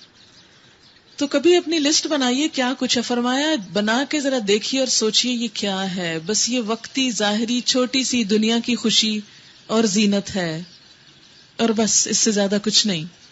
چند دن کا سامان، مرنے کے بعد ایک ایک چیز اتار لی جاتی، لٹرلی اتار لی جاتی. اور جو کچھ اللہ کے پاس ہے وہ اس سے بہتر اور باقی تر ہے. لیکن ہم گھر کے صندوق تو بھرتے ہیں، آخرت کے بیگ نہیں بھرتے. کیا تم لوگ عقل سے کام نہیں لیتے کہ باقی رہنے والی کو ترجیح دو؟ بھلا وہ شخص جس سے ہم نے اچھا وعدہ کیا ہے اور وہ اسے پانے والا ہو، کبھی اس شخص کی طرح ہو سکتا ہے جسے ہم نے صرف حیات دنیا کا سر و سامان دے رکھا ہو، پھر وہ قیامت کے روز سزا کے لیے پیش کیا جانے والا ہو. اور بھول نہ جائیں یہ لوگ اس دن کو جب وہ ان کو پکارے گا اور پوچھے گا کہاں ہے میرے وہ شریک جن کا تم گمان رکھتے تھے. یہ قول جن پر چسپاں ہوگا وہ کہیں گے اے ہمارے رب، بے شک یہی لوگ ہیں جن کو ہم نے گمراہ کیا تھا. انہیں ہم نے اسی طرح گمراہ کیا جیسے ہم خود گمراہ ہوئے. ہم آپ کے سامنے برات کا اظہار کرتے ہیں، یہ ہماری تو بندگی نہیں کرتے تھے. پھر ان سے کہا جائے گا کہ پکارو اپنے ٹھہرائے ہوئے شریکوں کو، یہ انہیں پکاریں گے مگر وہ ان کو کوئی جواب نہ دیں گے. اللہ کے سوا انسان جس کی مدد کا بھروسہ رکھتا ہے وہ انسان کو کوئی فائدہ نہ دے گا. اور یہ لوگ عذاب دیکھ لیں گے، کاش یہ ہدایت اختیار کرنے والے ہوتے. اور فراموش نہ کریں یہ لوگ وہ دن جب کہ وہ ان کو پکارے گا اور پوچھے گا کہ جو رسول بھیجے گئے تھے انہیں تم نے کیا جواب دیا تھا. اس وقت کوئی جواب ان کو نہ سوجھے گا اور نہ یہ آپس میں ایک دوسرے سے پوچھ ہی سکیں گے. البتہ جس نے آج توبہ کر لی اور ایمان لے آیا اور نیک عمل کیے، وہی یہ توقع کر سکتا ہے کہ وہاں فلاح پانے والوں میں سے ہوگا. وَرَبُّكَ يَخْلُقُ مَا يَشَاءُ وَيَخْتَارُ مَا كَانَ لَهُمُ الْخِيَرَةُ. تیرا رب پیدا کرتا ہے جو کچھ چاہتا ہے اور وہ خود ہی اپنے کام کے لیے جسے چاہتا ہے منتخب کر لیتا ہے. یہ انتخاب ان لوگوں کے کرنے کا کام نہیں، اللہ پاک ہے، بہت بالا و برتر ہے اس شرک سے جو یہ لوگ کرتے ہیں. تیرا رب جانتا ہے جو کچھ یہ دلوں میں چھپائے ہوئے ہیں اور جو کچھ یہ ظاہر کرتے ہیں. وہی ایک اللہ ہے جس کے سوا کوئی عبادت کا مستحق نہیں. اسی کے لیے حمد ہے دنیا میں بھی اور آخرت میں بھی. فرما روائی اسی کی ہے اور اسی کی طرف تم سب پلٹائے جانے والے ہو. اے نبی صلی اللہ علیہ وسلم، ان سے کہو کبھی تم لوگوں نے غور کیا کہ اگر اللہ قیامت تک تم پر ہمیشہ رات طاری کر دے تو اللہ کے سوا وہ کون سا معبود ہے جو تمہیں روشنی لا دے؟ اللہ تعالیٰ فرمانے ذرا سوچو، اس بات پہ غور کرو. سوچا؟ کوئی نہیں سوچ رہے. اگر ہمیشہ رات ہی رات ہوتی کیا ہوتا حال ہمارا، کتنے بیزار ہوتے. آپ نے دیکھا ہوگا یا کبھی تجربہ ہوا ہوگا آپ کو کسی ایسے ملک میں رہنے کا جہاں بہت بارشیں ہوتی، اکثر ہی بادل چھائے رہتے، اندھیرا ہی اندھیرا ہوتا ہے. ان لوگوں سے سورج کی قدر و قیمت پوچھیں. ان کے لیے عید کا دن ہو جاتا ہے جب سورج نکلتا ہے، ہر کوئی کہہ رہا ہوتا ہے کہ آج سنی ڈے ہے، ہر شخص ڈسکس کرتا ہے. ہم نے تو کبھی بھی ڈسکس نہیں کیا کہ آج بہت روشن دن ہے. احمق لگے اگر کہیں بھی تو بھی کیا یہ انوکھی بات ہے، روز ہی تو سورج نکلتا ہے، اسی لیے تو قدر نہیں، روز نکل آتا ہے نا. تو فرمایا کہ اگر کبھی نہ نکلے، ہمیشہ رات رہے، کیسے ہو تمہارا حال؟ کبھی تم نے سوچا اگر اللہ قیامت تک تم پر ہمیشہ کے لیے دن طاری کر دے، دن ہی دن رہے، رات ہو ہی نہ، پھر کیا بنے؟ تو اللہ کے سوا وہ کون سا معبود ہے؟ بعض ملک ایسے ہیں کہ جس میں رات گرمیوں میں بہت چھوٹی ہوتی، بہت تھوڑی، 1-2 گھنٹے کی رات ہوتی، تو وہاں پر انسان کے لیے اتنا لمبا دن گزارنا مشکل ہو جاتا ہے. اور اس وقت قدر آتی ہے کہ خود سے جب رات آ جاتی تو کتنی اچھی ہے، ورنہ کرٹنز ڈالو اور کمرے کو اندھیرا کرو اور پتہ نہیں کیا کچھ پاپڑ بیلو، پھر بھی وہ اندھیرا نہیں ہوتا جو اصل اندھیرا ہوتا ہے. کیونکہ رات کا سکون رات ہی میں ملتا ہے. مگر افسوس کہ ہم فطرت کے خلاف چلتے ہوئے دن کو رات بنا گئے اور رات کو دن بنا لیا. وہ اللہ کے سوا کون سا معبود ہے کہ وہ تمہیں رات لا دے تاکہ تم اس میں سکون حاصل کرو؟ کیا تمہیں سوچتا نہیں؟ یہ اسی کی رحمت ہے کہ اس نے تمہارے لیے رات اور دن بنائے تاکہ تم رات میں سکون حاصل کرو اور دن کو اپنے رب کا فضل تلاش کرو، شاید کہ تم شکر گزار بنو۔ یاد رکھیں یہ لوگ وہ دن جب کہ وہ انہیں پکارے گا۔ کس کو بلا؟ کس کو پکارے گا؟ ہم سب کو، مجھے اور آپ کو پکارا جائے گا۔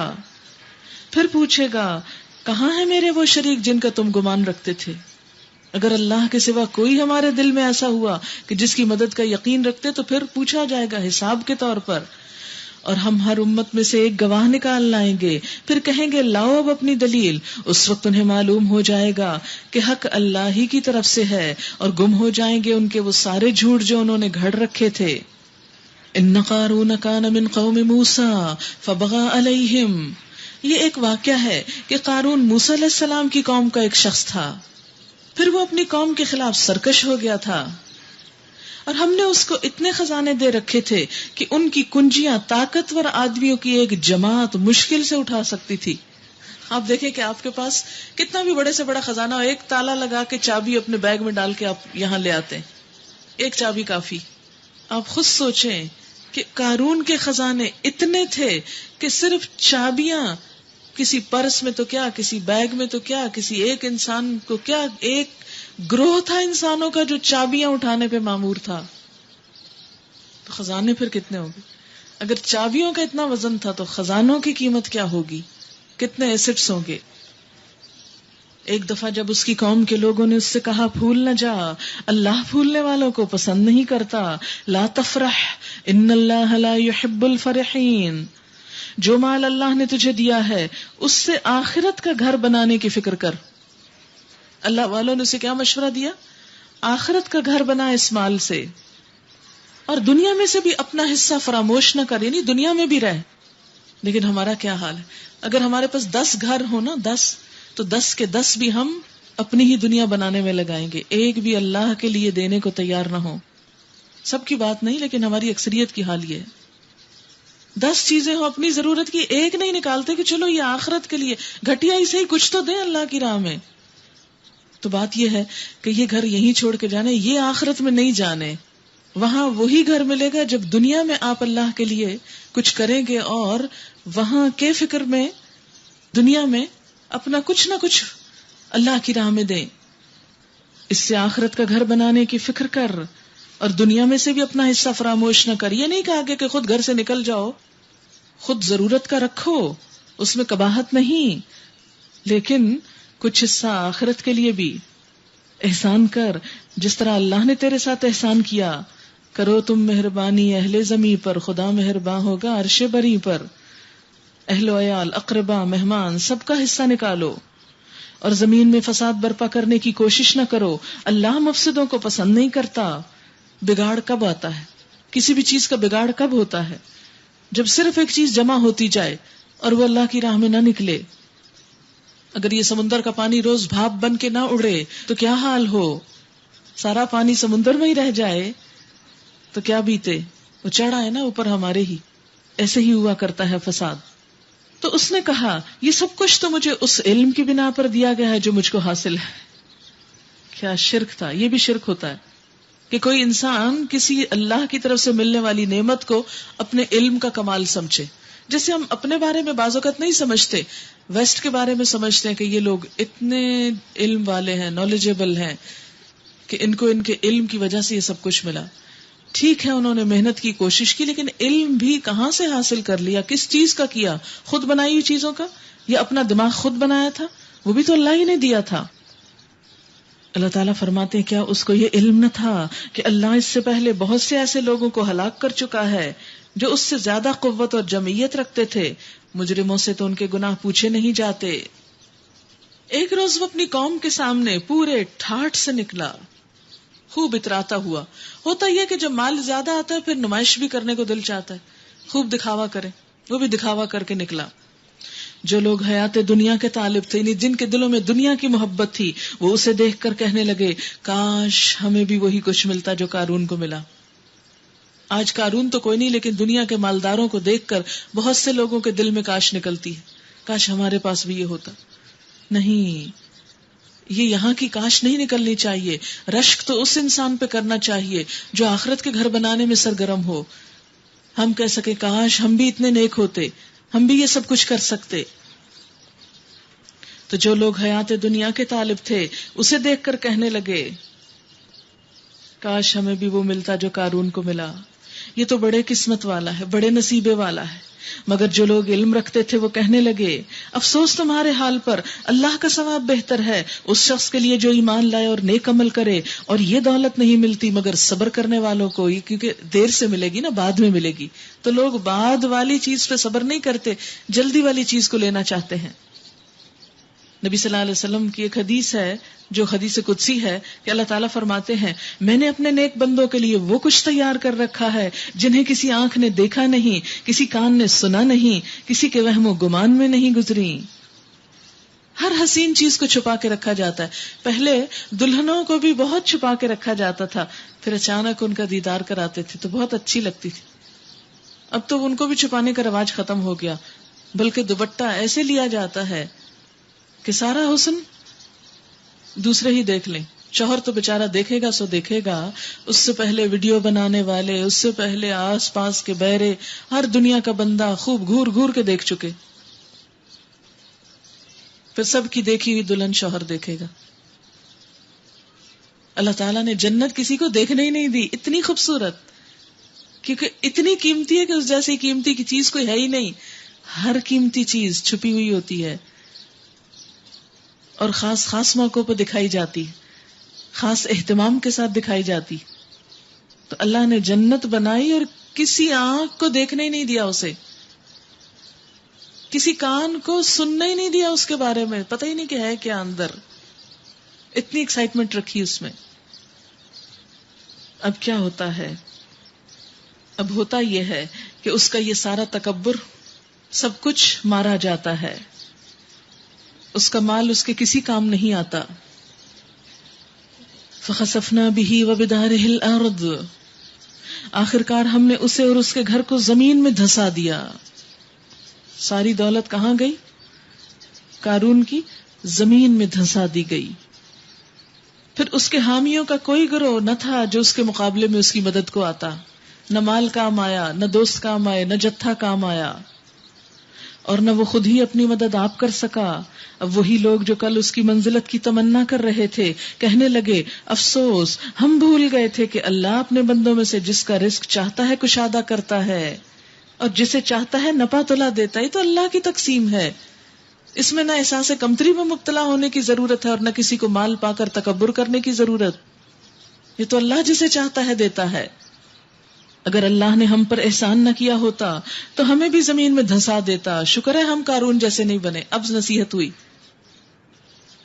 لیکن آج دنیا میں ہم جس کو اپنے سے مال میں بہتر پاتے ہیں اسی پہ حسرتیں کرنے لگے. کاش ہمارے پاس بھی ایسی گاڑی ہوتی، کاش ہمارا گھر بھی یہاں پر ہوتا، ایسا ہوتا، کاش ہمارے پاس بھی یہ جیولری ہوتی، ایسے ڈائمنڈز ہوتے. لیکن نیکیوں کو دیکھ کر، نیک کاموں کو دیکھ کر کوئی کاش نہیں نکلتی.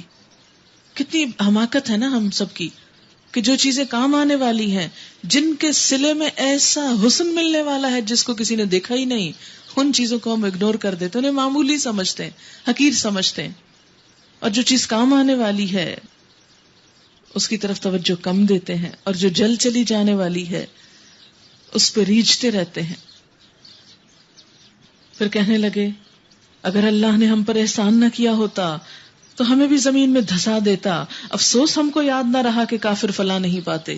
ناشکرے لوگ کبھی بھی کامیاب نہیں ہوتے.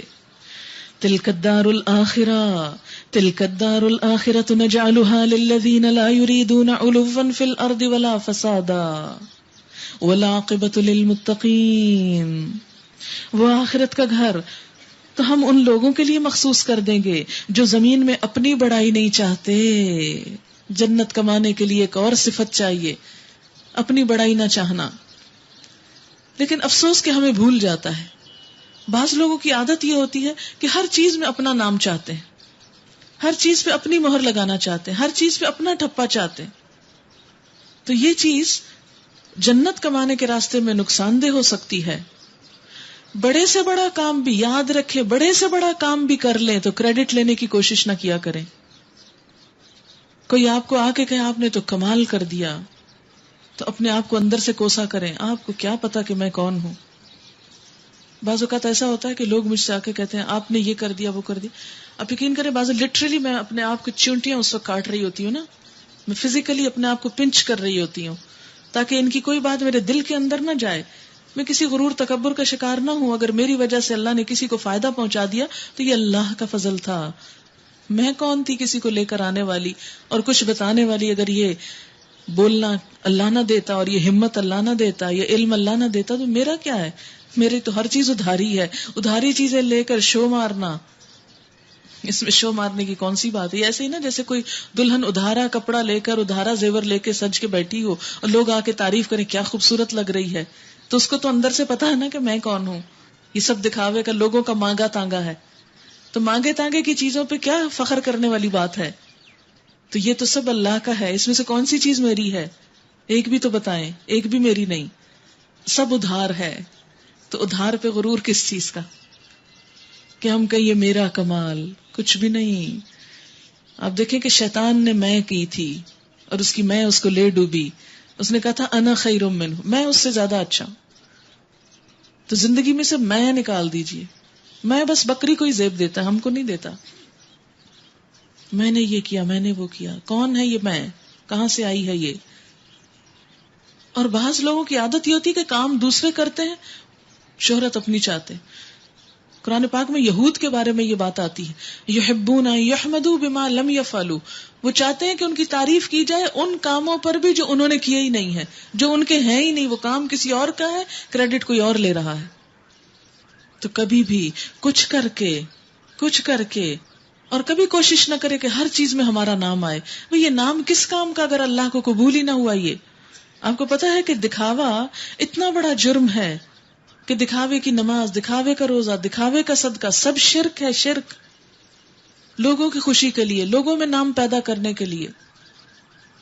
سفیان ثوری کہتے ہیں سب سے مشکل تھا اس میں کا علاج کرنا، اس ریاکاری کا علاج کرنا. جب بھی کوئی تعریف کرے تو اس وقت اپنی کوئی بہت بڑی برائی یاد کر لیا کریں، تو انشاءاللہ تعالیٰ پھر وہ آپ کے دل میں نہیں جائے گی تعریف، اور کبھی آپ کو تکبر غرور نہیں ہوگا. اللہ کو عاجز بندے پسند ہیں، اللہ کی محبت چاہتے ہیں، عاجزی رکھیں اپنے اندر. کوئی بڑے سے بڑا کام کارنامہ کرنے کی بھی توفیق ہو جائے تو بھی آپ دیکھیں نبی صلی اللہ علیہ وسلم کو کیا فرمایا گیا، اذا جاء نصر اللہ والفتح وَرَأَيْتَ النَّاسَ يَدْخُلُونَ فِي دِينِ اللَّهِ أَفْوَاجًا فَسَبِّحْ بِحَمْدِ رَبِّكَ وَاسْتَغْفِرْ إِنَّهُ كَانَ تَوَّابًا. جب اللہ کی مدد اور فتح آ جائے اور تم دیکھو لوگ فوج در فوج دین میں آ رہے ہیں، جھنڈ کے جھنڈ چلے آ رہے ہیں، تو کیا کرو اس موقع پر؟ فَسَبِّحْ بِحَمْدِ رَبِّكَ، اللہ کی تسبیح، اللہ کی پاکی، اللہ کی تعریف کرو جس نے یہ دن دکھایا. واستغفر، اور استغفار کرو، بخشش مانگو کہ کہیں کوئی کمی نہ رہ گئی ہو، کہیں کوئی غلطی نہ ہو گئی ہو. ہم سب کے لیے یہی پیغام ہے. بڑے سے بڑا کام بھی کر جائیں تو بجائے یہ دیکھنے کے کہ کیا ہو گیا، یہ دیکھیں کیا نہیں ہوا، کیا رہتا ہے. جب دیکھیں گے کیا رہتا ہے خود بخود نیچے آ جائیں گے. کہیں ایسا نہ ہو شیطان ہمارا دشمن ہمیں چھوٹی سی نیکی پہ اتنا مطمئن کر دے کہ بڑے بڑے نیکی کے کام رہ ہی جائیں، اور اگر وہ رہ گئے تو آخرت میں جا کے کیا لینا ہے. اور ویسے بھی آپ دیکھیں کہ جب دنیا والوں سے ہی ہم ساتھ چاہتے ہیں، ریکگنیشن چاہتے ہیں، تعریف چاہتے ہیں، ہر چیز میں اپنا نام چاہتے ہیں، تو اللہ کے پاس کیا رکھا پھر آپ کے لیے؟ وہاں سے کیا لینا ہے جا کے آپ کو؟ تلک الدار الآخرۃ نجعلها للذین لا یریدون علوا فی الارض ولا فسادا. وہ آخرت کا گھر تو ہم ان لوگوں کے لیے مخصوص کر دیں گے جو زمین میں اپنی بڑائی نہیں چاہتے، خود بڑا نہیں بننا چاہتے، دین کو بڑا کرنا چاہتے ہیں، اللہ کے نام کو بڑا کرنا چاہتے ہیں، اور نہ فساد کرنا چاہتے ہیں. اور انجام کی بھلائی متقین ہی کے لیے ہے، ڈرنے والے ہی اللہ کے ہاں اچھا اجر پائیں گے. جو کوئی بھلائی لے کر آئے گا اس کے لیے اس سے بہتر بھلائی ہے، اور جو برائی لے کر آئے تو برائیاں کرنے والوں کو ویسا ہی بدلہ ملے گا جیسے وہ عمل کرتے تھے. اے نبی صلی اللہ علیہ وسلم، یقین جانو کہ جس نے یہ قرآن تم پر فرض کیا ہے وہ تمہیں ایک بہترین انجام کو پہنچانے والا ہے۔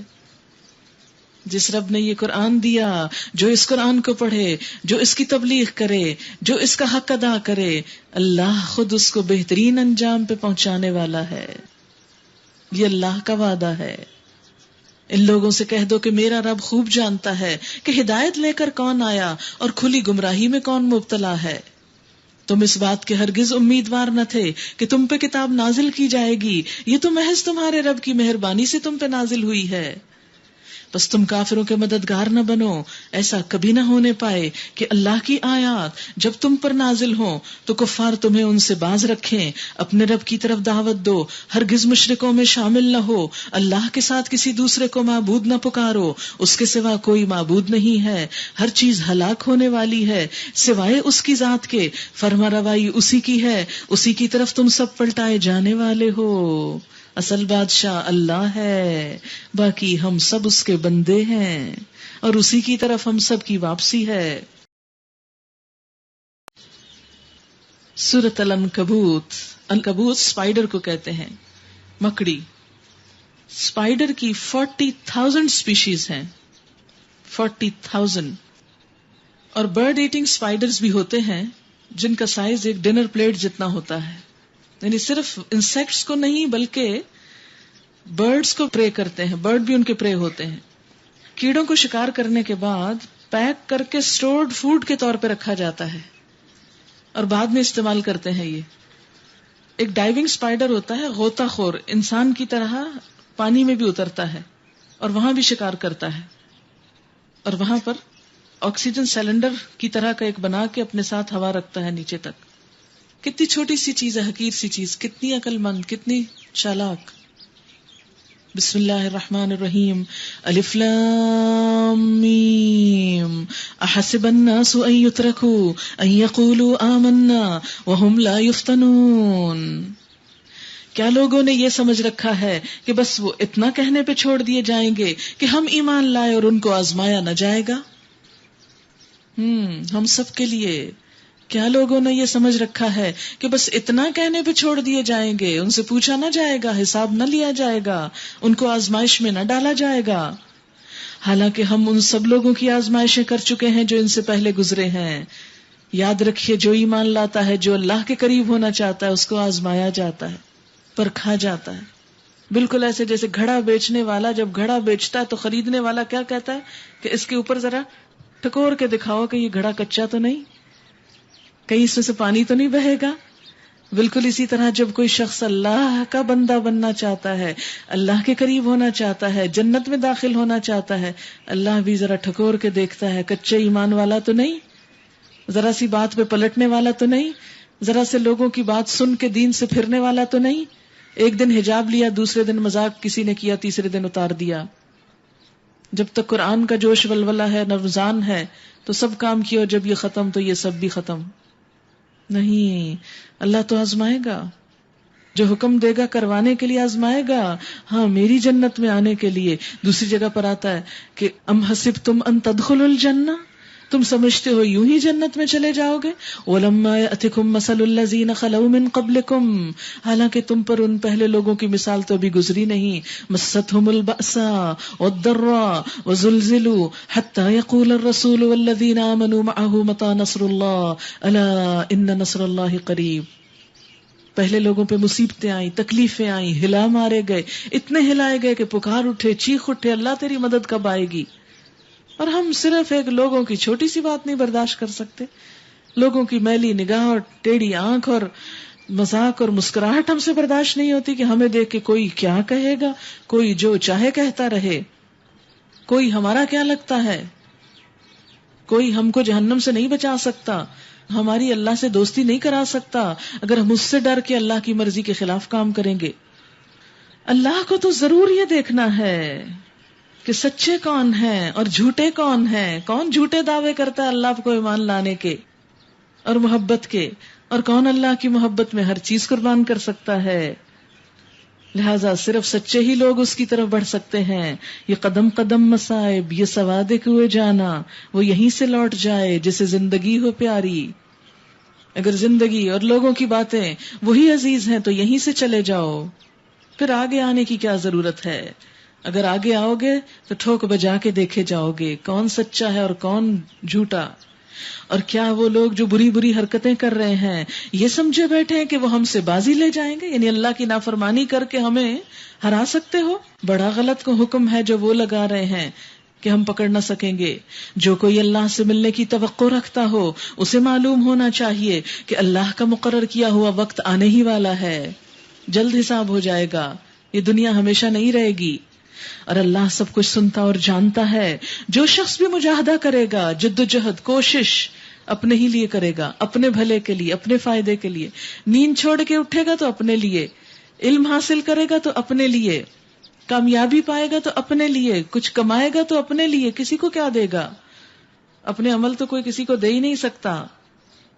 اللہ یقیناً دنیا جہان والوں سے بے نیاز ہے، اور جو لوگ ایمان لائیں گے اور نیک اعمال کریں گے ان کی برائیاں ہم ان سے دور کر دیں گے اور انہیں ان کے بہترین اعمال کی جزا دیں گے۔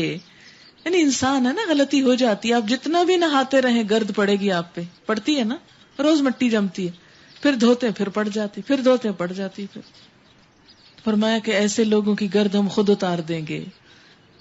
اگر آتے ہوئے کوئی گرد رہ گئی تو معاف کر دیں گے، ان کی برائیاں دور کر دیں گے، کیونکہ ان کی نیکیاں زیادہ ہو گئی تھیں۔ ہم نے انسان کو ہدایت کی کہ اپنے والدین کے ساتھ نیک سلوک کرے، لیکن اگر وہ تجھ پہ زور ڈالیں کہ تو میرے ساتھ کسی کو شریک ٹھہرائے جسے تو نہیں جانتا تو ان کی بات نہ مان۔ ماں باپ بھی اگر شرک کا کہیں، ماں باپ بھی غلط بات کہیں تو ماں باپ کی بھی مت مانو، شوہر بھی کہے تو شوہر کی مت مانو، لیکن تم کو میری ہی طرف پلٹ کر آنا ہے، پھر میں تم کو بتا دوں گا کہ تم کیا کرتے رہے ہو۔ اور جو لوگ ایمان لائے ہوں گے اور جنہوں نے نیک عمل کیے ہوں گے ان کو ہم ضرور صالحین میں داخل کریں گے۔ لوگوں میں سے کوئی ایسا ہے جو کہتا ہے کہ ہم اللہ پر ایمان لائے، مگر جب وہ اللہ کے معاملے میں ستایا گیا تو اس نے لوگوں کی ڈالی ہوئی آزمائش کو اللہ کے عذاب کی طرح سمجھ لیا۔ اب اگر تیرے رب کی طرف سے فتح و نصرت آ گئی تو یہی شخص کہے گا کہ ہم تو تمہارے ساتھ تھے۔ دنیا والوں کے دلوں کا حال اللہ کو بخوبی معلوم ہے، اور اللہ کو تو ضرور یہ دیکھنا ہے کہ ایمان لانے والے کون ہیں اور منافق کون۔ کون تھوڑی سی مشکل آنے پہ، ناپسند بات ہونے پہ پیچھے پھر جاتے ہیں، منہ موڑ جاتے ہیں، بھاگ جاتے ہیں۔ اب آپ دیکھیں یہاں پر ایسے انسان کی بات کی گئی کہ جو لوگوں کی آزمائش کو اللہ کے عذاب کی طرح سمجھ لیتا ہے، یعنی لوگوں کی باتوں کو اتنا بڑا سمجھ لیتا ہے گویا جہنم کا عذاب ہو، اسی لیے اس سے بھاگ جاتا ہے نا، اس عمل سے۔ یہ کافر لوگ ایمان لانے والوں سے کہتے ہیں کہ تم ہمارے طریقے کی پیروی کرو اور تمہاری خطاؤں کو ہم اپنے اوپر لے لیں گے۔ جیسے دنیا میں کہتے ہیں نا، میری خاطر یہ حرام کام کر لو، میں بدلہ تم مجھ پہ ڈال دے۔ اللہ تعالیٰ پوچھے تو کہنا فلاں نے کہا تھا میں لے لوں گا۔ تو کیا دنیا میں کسی چور کو چھوڑا جاتا ہے یہ کہنے پہ کہ فلاں کے کہنے پہ میں نے چوری کی تھی تو مجھے چھوڑ دیا جائے؟ حالانکہ ان کی خطاؤں میں سے کچھ بھی وہ اپنے اوپر لینے والے نہیں، وہ قطعاً جھوٹ کہتے ہیں۔ ہاں ضرور وہ اپنے بوجھ بھی اٹھائیں گے اور اپنے بوجھوں کے ساتھ دوسرے بہت سے بوجھ بھی، اور قیامت کے روز یقیناً ان سے ان کی افترا پردازیوں کی باس پرس ہوگی جو وہ کرتے رہے ہیں۔ ہم نے نوح علیہ السلام کو اس کی قوم کی طرف بھیجا، وہ 50 کم 1000 برس ان کے درمیان رہے، 950 سال تبلیغ کی۔ آخر کار ان لوگوں کو طوفان نے آ گھیرا، اتنا بتانے کے باوجود بھی جو نہ مانے پھر اللہ کا عذاب آ جاتا ہے، اس حال میں کہ وہ ظالم تھے۔ پھر نوح علیہ السلام کو اور کشتی والوں کو ہم نے بچا لیا اور اسے دنیا والوں کے لیے ایک نشان عبرت بنا کے رکھ دیا، اور ابراہیم علیہ السلام کو بھیجا جبکہ اس نے اپنی قوم سے کہا تھا اللہ کی بندگی کرو اور اس سے ڈرو، یہ تمہارے لیے بہتر ہے اگر تم جانو۔ تم اللہ کو چھوڑ کر جنہیں پوج رہے ہو وہ تو محض بت ہیں اور تم ایک جھوٹ گھڑ رہے ہو، در حقیقت اللہ کے سوا جن کی تم پرستش کرتے ہو وہ تمہیں کوئی رزق بھی دینے کا اختیار نہیں رکھتے۔ اللہ سے مانگو اور اسی کی بندگی کرو اور اس کا شکر ادا کرو، اسی کی طرف تم پلٹائے جانے والے ہو۔ اور اگر تم جھٹلاتے ہو تو تم سے پہلے بہت سی قومیں جھٹلا چکی ہیں، اور رسول صلی اللہ علیہ وسلم پر صاف صاف پیغام پہنچا دینے کے سوا کوئی ذمہ داری نہیں، یعنی بتانے والے کا کام صرف بتانا ہے، آگے لوگ جو چاہیں کریں۔ کیا ان لوگوں نے کبھی دیکھا ہی نہیں کہ اللہ کس طرح خلق کی ابتدا کرتا ہے پھر اس کا اعادہ کرتا ہے؟ یقیناً اعادہ تو اس کے لیے آسان تر ہے. ان سے کہو کہ زمین میں چلو پھرو اور دیکھو کہ اس نے کس طرح خلق کی ابتدا کی ہے, پھر اللہ بارے دیگر بھی زندگی بخشے گا. یقیناً اللہ ہر چیز پر قادر ہے, جسے چاہے سزا دے, جس پہ چاہے رحم فرمائے, اسی کی طرف تم پھیرے جانے والے ہو. اب پھر اس پہ لوگ ناراض ہونے لگتے ہیں, جسے چاہے سزا دے, اس کا مطلب ہے کہ اگر ہم اچھے بھی کریں گے تو ہمیں سزا ہی ملے گی. کبھی ایسا ہوا کہ آپ نے بہت اچھے اچھے کام کیے ہوں اور آپ کی اماں آپ کو سزا ہی دے؟ نہیں, ایسا نہیں ہوتا. آپ غلط کرتے ہیں تو سزا ملتی ہے. تم نہ زمین میں عاجز کرنے والے ہو اور نہ آسمان میں, اور اللہ سے بچانے والا کوئی سرپرست اور مددگار تمہارے لیے نہیں ہے. جن لوگوں نے اللہ کی آیات کا اور اس سے ملاقات کا انکار کیا ہے وہ میری رحمت سے مایوس ہو چکے ہیں اور ان کے لیے دردناک سزا ہے. پھر اس کی قوم کا جواب اس کے سوا کچھ نہ تھا کہ انہوں نے کہا قتل کر دو اسے یا جلا ڈالو اس کو. آخرکار اللہ نے اسے آگ سے بچا لیا. لوگ ان کو قتل کرنا چاہتے تھے اور آگ میں پھینکا, اللہ نے آگ سے نکال کے بچا لیا. جسے اللہ رکھے اسے کون چکھے. یقیناً اس میں نشانیاں ہیں ان لوگوں کے لیے جو ایمان لانے والے ہیں. اگر اللہ نے ابراہیم کو بچایا تو آپ کو نہیں بچائے گا؟ اللہ نے موسیٰ علیہ السلام کو پار کرایا, آپ کو نہیں کرائے گا؟ آپ نکلے تو صحیح, بس اللہ کے لیے نکلے ذرا. اور اس نے کہا تم نے دنیا کی زندگی میں تو اللہ کو چھوڑ کر بتوں کو اپنے درمیان محبت کا ذریعہ بنا لیا, مگر قیامت کے روز تم ایک دوسرے کا انکار اور ایک دوسرے پر لعنت کرو گے. آگ تمہارا ٹھکانہ ہوگی اور کوئی تمہارا مددگار نہ ہوگا. اس وقت لوط علیہ السلام اس پر ایمان لائے اور ابراہیم علیہ السلام نے کہا میں اپنے رب کی طرف ہجرت کرتا ہوں, وہ زبردست اور حکیم ہے. اور ہم نے اسے اور اسحاق اور یعقوب علیہ السلام جیسی اولاد عنایت فرمائی اور اس کی نسل میں نبوت اور کتاب رکھ دی, اور اسے دنیا میں اس کا اجر عطا کیا اور آخرت میں وہ یقیناً صالحین میں سے ہوگا. ان لوگوں نے دعائیں مانگی تھی نا اللہ میں صالحین میں شامل کرنا, اللہ نے ان کے دنیا سے جانے کے بعد ان کو خوشخبریاں سنا دی اور ہم کو بتا دیا کہ میری راہ میں نکلنے والے میرے پیاروں سے جا ملیں گے. اور ہم نے لوط علیہ السلام کو بھیجا جبکہ اس نے اپنی قوم سے کہا تم تو وہ فحش کام کرتے ہو جو تم سے پہلے دنیا والوں میں سے کسی نے نہیں کیا. کیا تمہارا حال یہ ہے کہ مردوں کے پاس جاتے ہو اور راہزنی کرتے ہو اور اپنی مجلسوں میں برے کام کرتے ہو؟ وَتَأْتُونَ فِي نَادِيكُمُ الْمُنْكَرَ, نادی کلب کو کہتے ہیں عربی میں. اور تم اپنی مجلسوں میں برے کام کرتے ہیں, کھلے کھلا علل اعلان. دیکھیں جیسے ہمارے ہاں شراب حرام ہے, اس کے باوجود کئی جگہوں پر کھلم کھلا سب مجلسوں میں پی جاتی. پھر کوئی جواب اس کی قوم کے پاس اس کے سوا نہ تھا کہ انہوں نے کہا لے آ اللہ کا عذاب اگر تو سچا ہے. لوط علیہ السلام نے کہا اے میرے رب ان مفسد لوگوں کے مقابلے میں میری مدد فرما. اور جب ہمارے فرشتے ابراہیم علیہ السلام کے پاس بشارت لے کر پہنچے تو انہوں نے اس سے کہا ہم اس بستی کے لوگوں کو ہلاک کرنے والے ہیں, اس کے لوگ سخت ظالم ہو چکے ہیں. ابراہیم علیہ السلام نے کہا وہاں تو لوط موجود ہے. انہوں نے کہا ہم خوب جانتے ہیں کہ وہاں کون کون ہے, ہم اسے اور اس کی بیوی کے سوا اس کے باقی سب گھر والوں کو بچا لیں گے. اس کی بیوی پیچھے رہ جانے والوں میں سے تھی. پھر جب ہمارے فرشتاد لوط علیہ السلام کے پاس پہنچے تو ان کی آمد پہ وہ سخت پریشان اور دل تنگ ہوا. انہوں نے کہا ڈرو مت اور نہ رنج کرو, ہم تمہیں اور تمہارے گھر والوں کو بچا لیں گے سوائے تمہاری بیوی کے جو پیچھے رہ جانے والوں میں سے ہے. ہم اس بستی کے لوگوں پر آسمان سے عذاب نازل کرنے والے ہیں اس فسق کی بدولت جو یہ کرتے رہے ہیں, اور ہم نے اس بستی کی ایک کھلی نشانی چھوڑ دی ہے ان لوگوں کے لیے جو عقل سے کام لیتے ہیں. اور مدین کی طرف ہم نے ان کے بھائی شعیب علیہ السلام کو بھیجا. اس نے کہا ہے میری قوم کے لوگوں اللہ کی بندگی کرو اور روز آخر کے امیدوار بنو اور زمین میں مفسد بن کر زیادتیاں نہ کرتے پھرو. مگر انہوں نے اسے جھٹلا دیا. آخرکار ایک سخت زلزلے نے انہیں آ لیا اور وہ اپنے گھروں میں پڑے کے پڑے رہ گئے. اور عاد اور سمود کو ہم نے ہلاک کیا. تم وہ مقامات دیکھ چکے ہو جہاں وہ رہتے تھے. ان کے اعمال کو شیطان نے ان کے لیے خوشنما بنا دیا اور انہیں راہ راست سے برگشتہ کر دیا حالانکہ وہ ہوش گوش رکھتے تھے. اور قارون اور فرعون اور حامان کو ہم نے ہلاک کیا. موسیٰ علیہ السلام ان کے پاس کھلی نشانیاں لے کر آئے مگر انہوں نے زمین میں اپنی بڑائی کا زوم کیا حالانکہ وہ سب قتلے جانے والے نہ تھے. آخرکار ہر ایک کو ہم نے اس کے گناہ میں پکڑا، پھر ان میں سے کسی پر ہم نے پتھراؤ کرنے والی ہوا بھیجی، کسی کو ایک زبردست دھماکے نے آ لیا، کسی کو ہم نے زمین میں دھسا دیا، کسی کو ہم نے غرق کر دیا۔ اللہ ان سب پر ظلم کرنے والا نہ تھا، مگر وہ خود ہی اپنے اوپر ظلم کر رہے تھے۔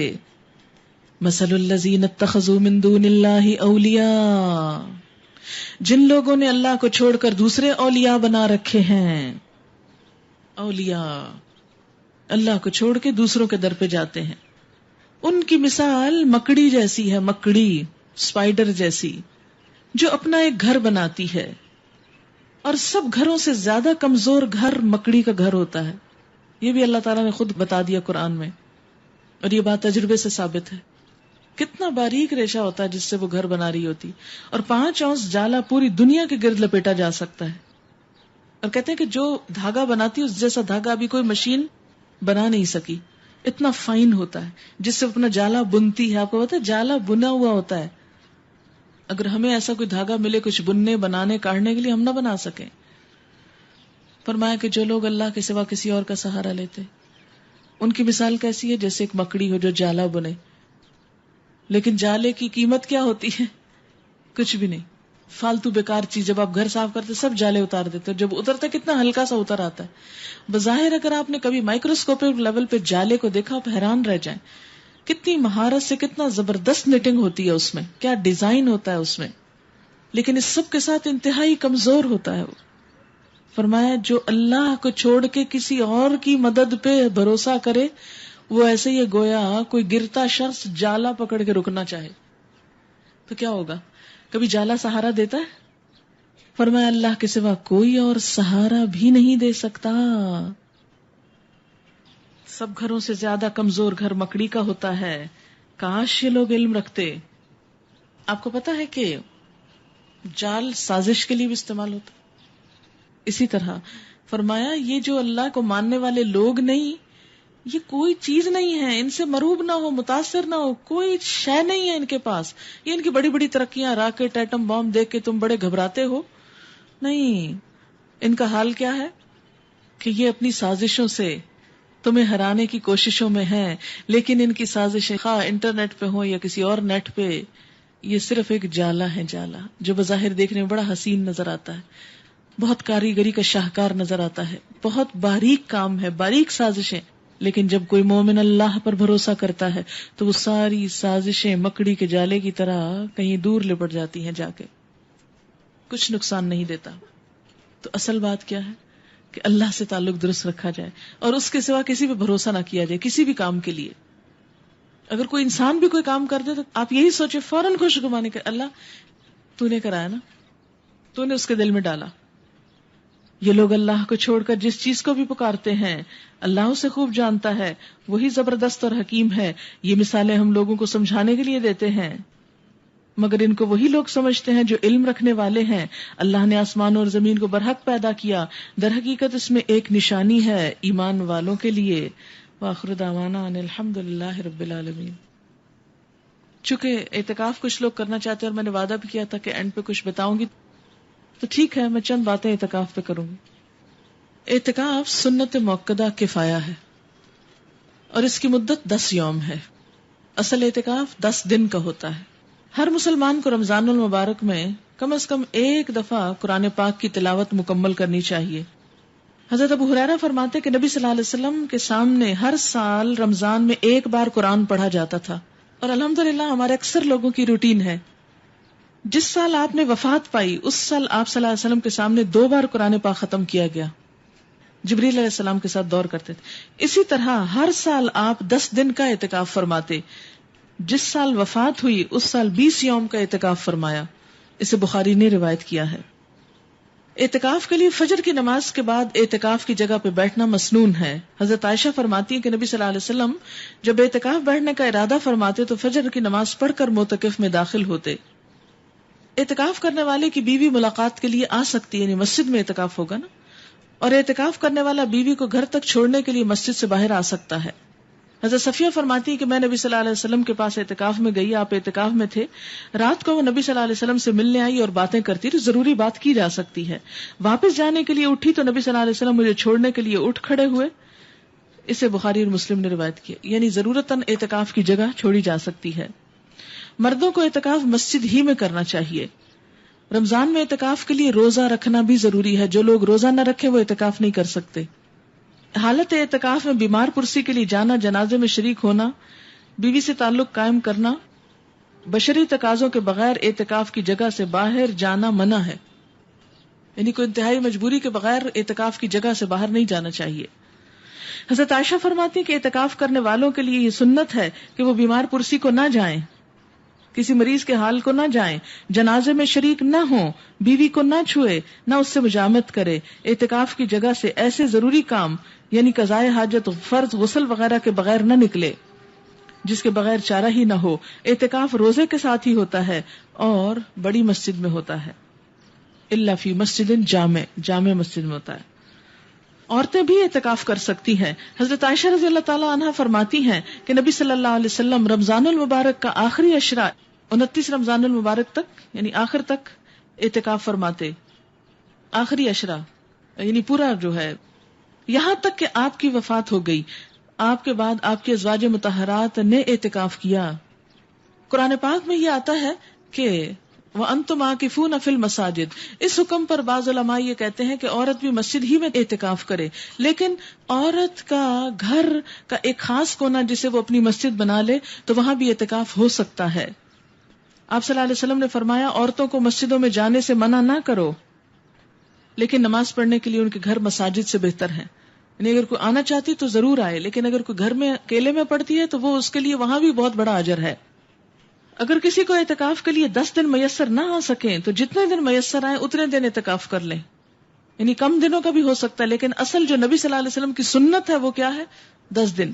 حضرت عبداللہ بن عمر سے روایت ہے کہ حضرت عمر نے نبی صلی اللہ علیہ وسلم سے پوچھا، میں نے زمانہ جاہلیت میں مسجد حرام میں ایک رات اعتکاف کرنے کی نظر مانی تھی، پوری کروں یا نہ کروں؟ آپ نے فرمایا اپنی نظر یہی پوری کر لو. یعنی اپنی نظر پوری کرو. یعنی ایک دن کا بھی اعتکاف ہو جاتا ہے، لیکن اصل جو ہے وہ وہی ہے جو آپ نے فرمایا. کسی نے سوال بھیجا کہ اعتکاف کے دوران فون پہ بات کر سکتے، کیا ضرورت ہے؟ اگر فون ہی کرنے تو پھر باہر ہی رہیں، اعتکاف نہ کریں. اسی طرح لیلۃ القدر کے بارے میں چند باتیں کروں کیونکہ آج سے تاک رات شروع ہو رہی ہے. آج 21ویں رات ہے انشاءاللہ تعالی، تو ہو سکتا ہے آج ہو یا 23ویں یا 25 یا 27 یا 29 سے کوئی ایک رات لیلۃ القدر ہو سکتی ہے. نبی صلی اللہ علیہ وسلم نے فرمایا من قام رمضان ایمانا واحتسابا غفر له ما تقدم من ذنبه، اور من قام لیلۃ القدر ایمانا واحتسابا غفر له ما تقدم من ذنبه. تو اصل عبادت کیا ہے؟ جس نے ایمان اور ثواب کی نیت سے قیام کیا اس کے پچھلے سارے گناہ معاف ہو جاتے ہیں. تو اس میں اصل چیز ہے نوافل پڑھنا، قیام کرنا، لیکن اس کے علاوہ کوئی اور ذکر، وظیفہ، قرآن ترجمے سے پڑھنا یا کوئی اور چیز جو بھی نیکی کا کام ہو وہ آپ کر سکتے ہیں. لیلۃ القدر کی سعادت سے محروم رہنے والا بہت بد نصیب ہے. حضرت انس بن مالک سے روایت ہے کہ رمضان آیا تو نبی صلی اللہ علیہ وسلم نے فرمایا یہ جو مہینہ تم پر آیا ہے اس میں ایک ایسی رات ہے 1000 مہینوں سے بہتر، جو اس کی سعادت سے محروم رہا وہ ہر بھلائی سے محروم رہا. فرمایا لیلۃ القدر کی سعادت سے صرف بد نصیب ہی محروم کیا جاتا ہے کہ وہ اس دن کوئی نیکی نہیں کرتا. لیلۃ القدر رمضان کے آخری عشرے کی تاک راتوں میں تلاش کرنی چاہیے. نبی صلی اللہ علیہ وسلم نے فرمایا رمضان کے آخری عشرے کی تاک راتوں میں لیلۃ القدر تلاش کرو، اور ان دنوں میں آخری عشرے میں ویسے بھی عبادت زیادہ کرنی چاہیے اور اپنے اہل و عیال کو بھی اس کی تلقین کرنی چاہیے. حضرت عائشہ فرماتی ہے کہ نبی صلی اللہ علیہ وسلم رمضان کے آخری عشرے میں باقی دنوں کی نسبت عبادت میں بہت زیادہ کوشش کرتے تھے، بہت تھکتے تھے اس میں. حضرت عائشہ فرماتی ہے کہ جب رمضان کے آخری 10 دن شروع ہوتے تو نبی صلی اللہ علیہ وسلم عبادت کے لیے کمر بستہ ہوتے، راتوں کو جاگتے اور اپنے اہل و عیال کو بھی جگاتے. پوری رات جاگنا ضروری نہیں ہے، تھوڑی سی رات بھی، یعنی آدھی رات یا نصفہ و منقص منہ او زد علیہ، جو آپ چاہیں کر لیں. حضرت ابو ذر کہتے کہ نبی صلی اللہ علیہ وسلم نے فرمایا جس نے رمضان میں امام کے واپس ہونے تک امام کے ساتھ قیام کیا یعنی تراویح، اس کے لیے ساری رات کا قیام لکھا جائے گا، ساری رات کا ثواب، یعنی باجماعت تراویح کا اتنا بڑا اجر ہے. حضرت عثمان بن عفان کہتے ہیں میں نے نبی صلی اللہ علیہ وسلم کو فرماتے ہوئے سنا جس نے عشاء کی نماز باجماعت ادا کی اس نے گویا نصف رات قیام کیا، جس نے نماز عشاء باجماعت ادا کرنے کے بعد صبح کی نماز بھی باجماعت ادا کی اس نے گویا ساری رات قیام کیا. نبی صلی اللہ علیہ وسلم رمضان میں کثرت سے تلاوت اور انفاق فی سبیل اللہ فرماتے تھے. حضرت عبداللہ بن عباس فرماتے کہ نبی صلی اللہ علیہ وسلم لوگوں کے ساتھ بھلائی کا ارادہ کرنے میں بہت سخی تھے، لیکن رمضان میں جب حضرت جبریل آپ سے ملتے تو آپ اور بھی زیادہ سخی ہو جاتے. رمضان میں حضرت جبریل ہر رات آپ سے ملتے، نبی صلی اللہ علیہ وسلم رمضان گزرنے تک انہیں قرآن مجید سناتے. اسی لیے ہر حافظ کو چاہیے کہ وہ رمضان میں کسی نہ کسی کو ضرور سنائے. جب جبریل علیہ السلام آپ سے ملتے تو آپ کی سخاوت تیز ہواؤں سے بھی زیادہ بڑھ جاتی، کیونکہ اچھی کمپنی میں انسان کا نیکی کو زیادہ دل چاہتا ہے. اس لیے لیلۃ القدر میں یہ دعا پڑھنی چاہیے، اللہم انک عفو، پڑھیے ذرا، اللہم انک عفو تحب العفو فاعف عنی، اللہم انک عفو تحب العفو فاعف عنی. اگر سب گھر والوں کے لیے کہنا چاہیں تو فاعف عنا بھی کہہ سکتے ہیں. وآخر دعوانا ان الحمد للہ رب العالمین. سبحانک اللہم وبحمدک نشہد ان لا الہ الا انت نستغفرک ونتوب الیک.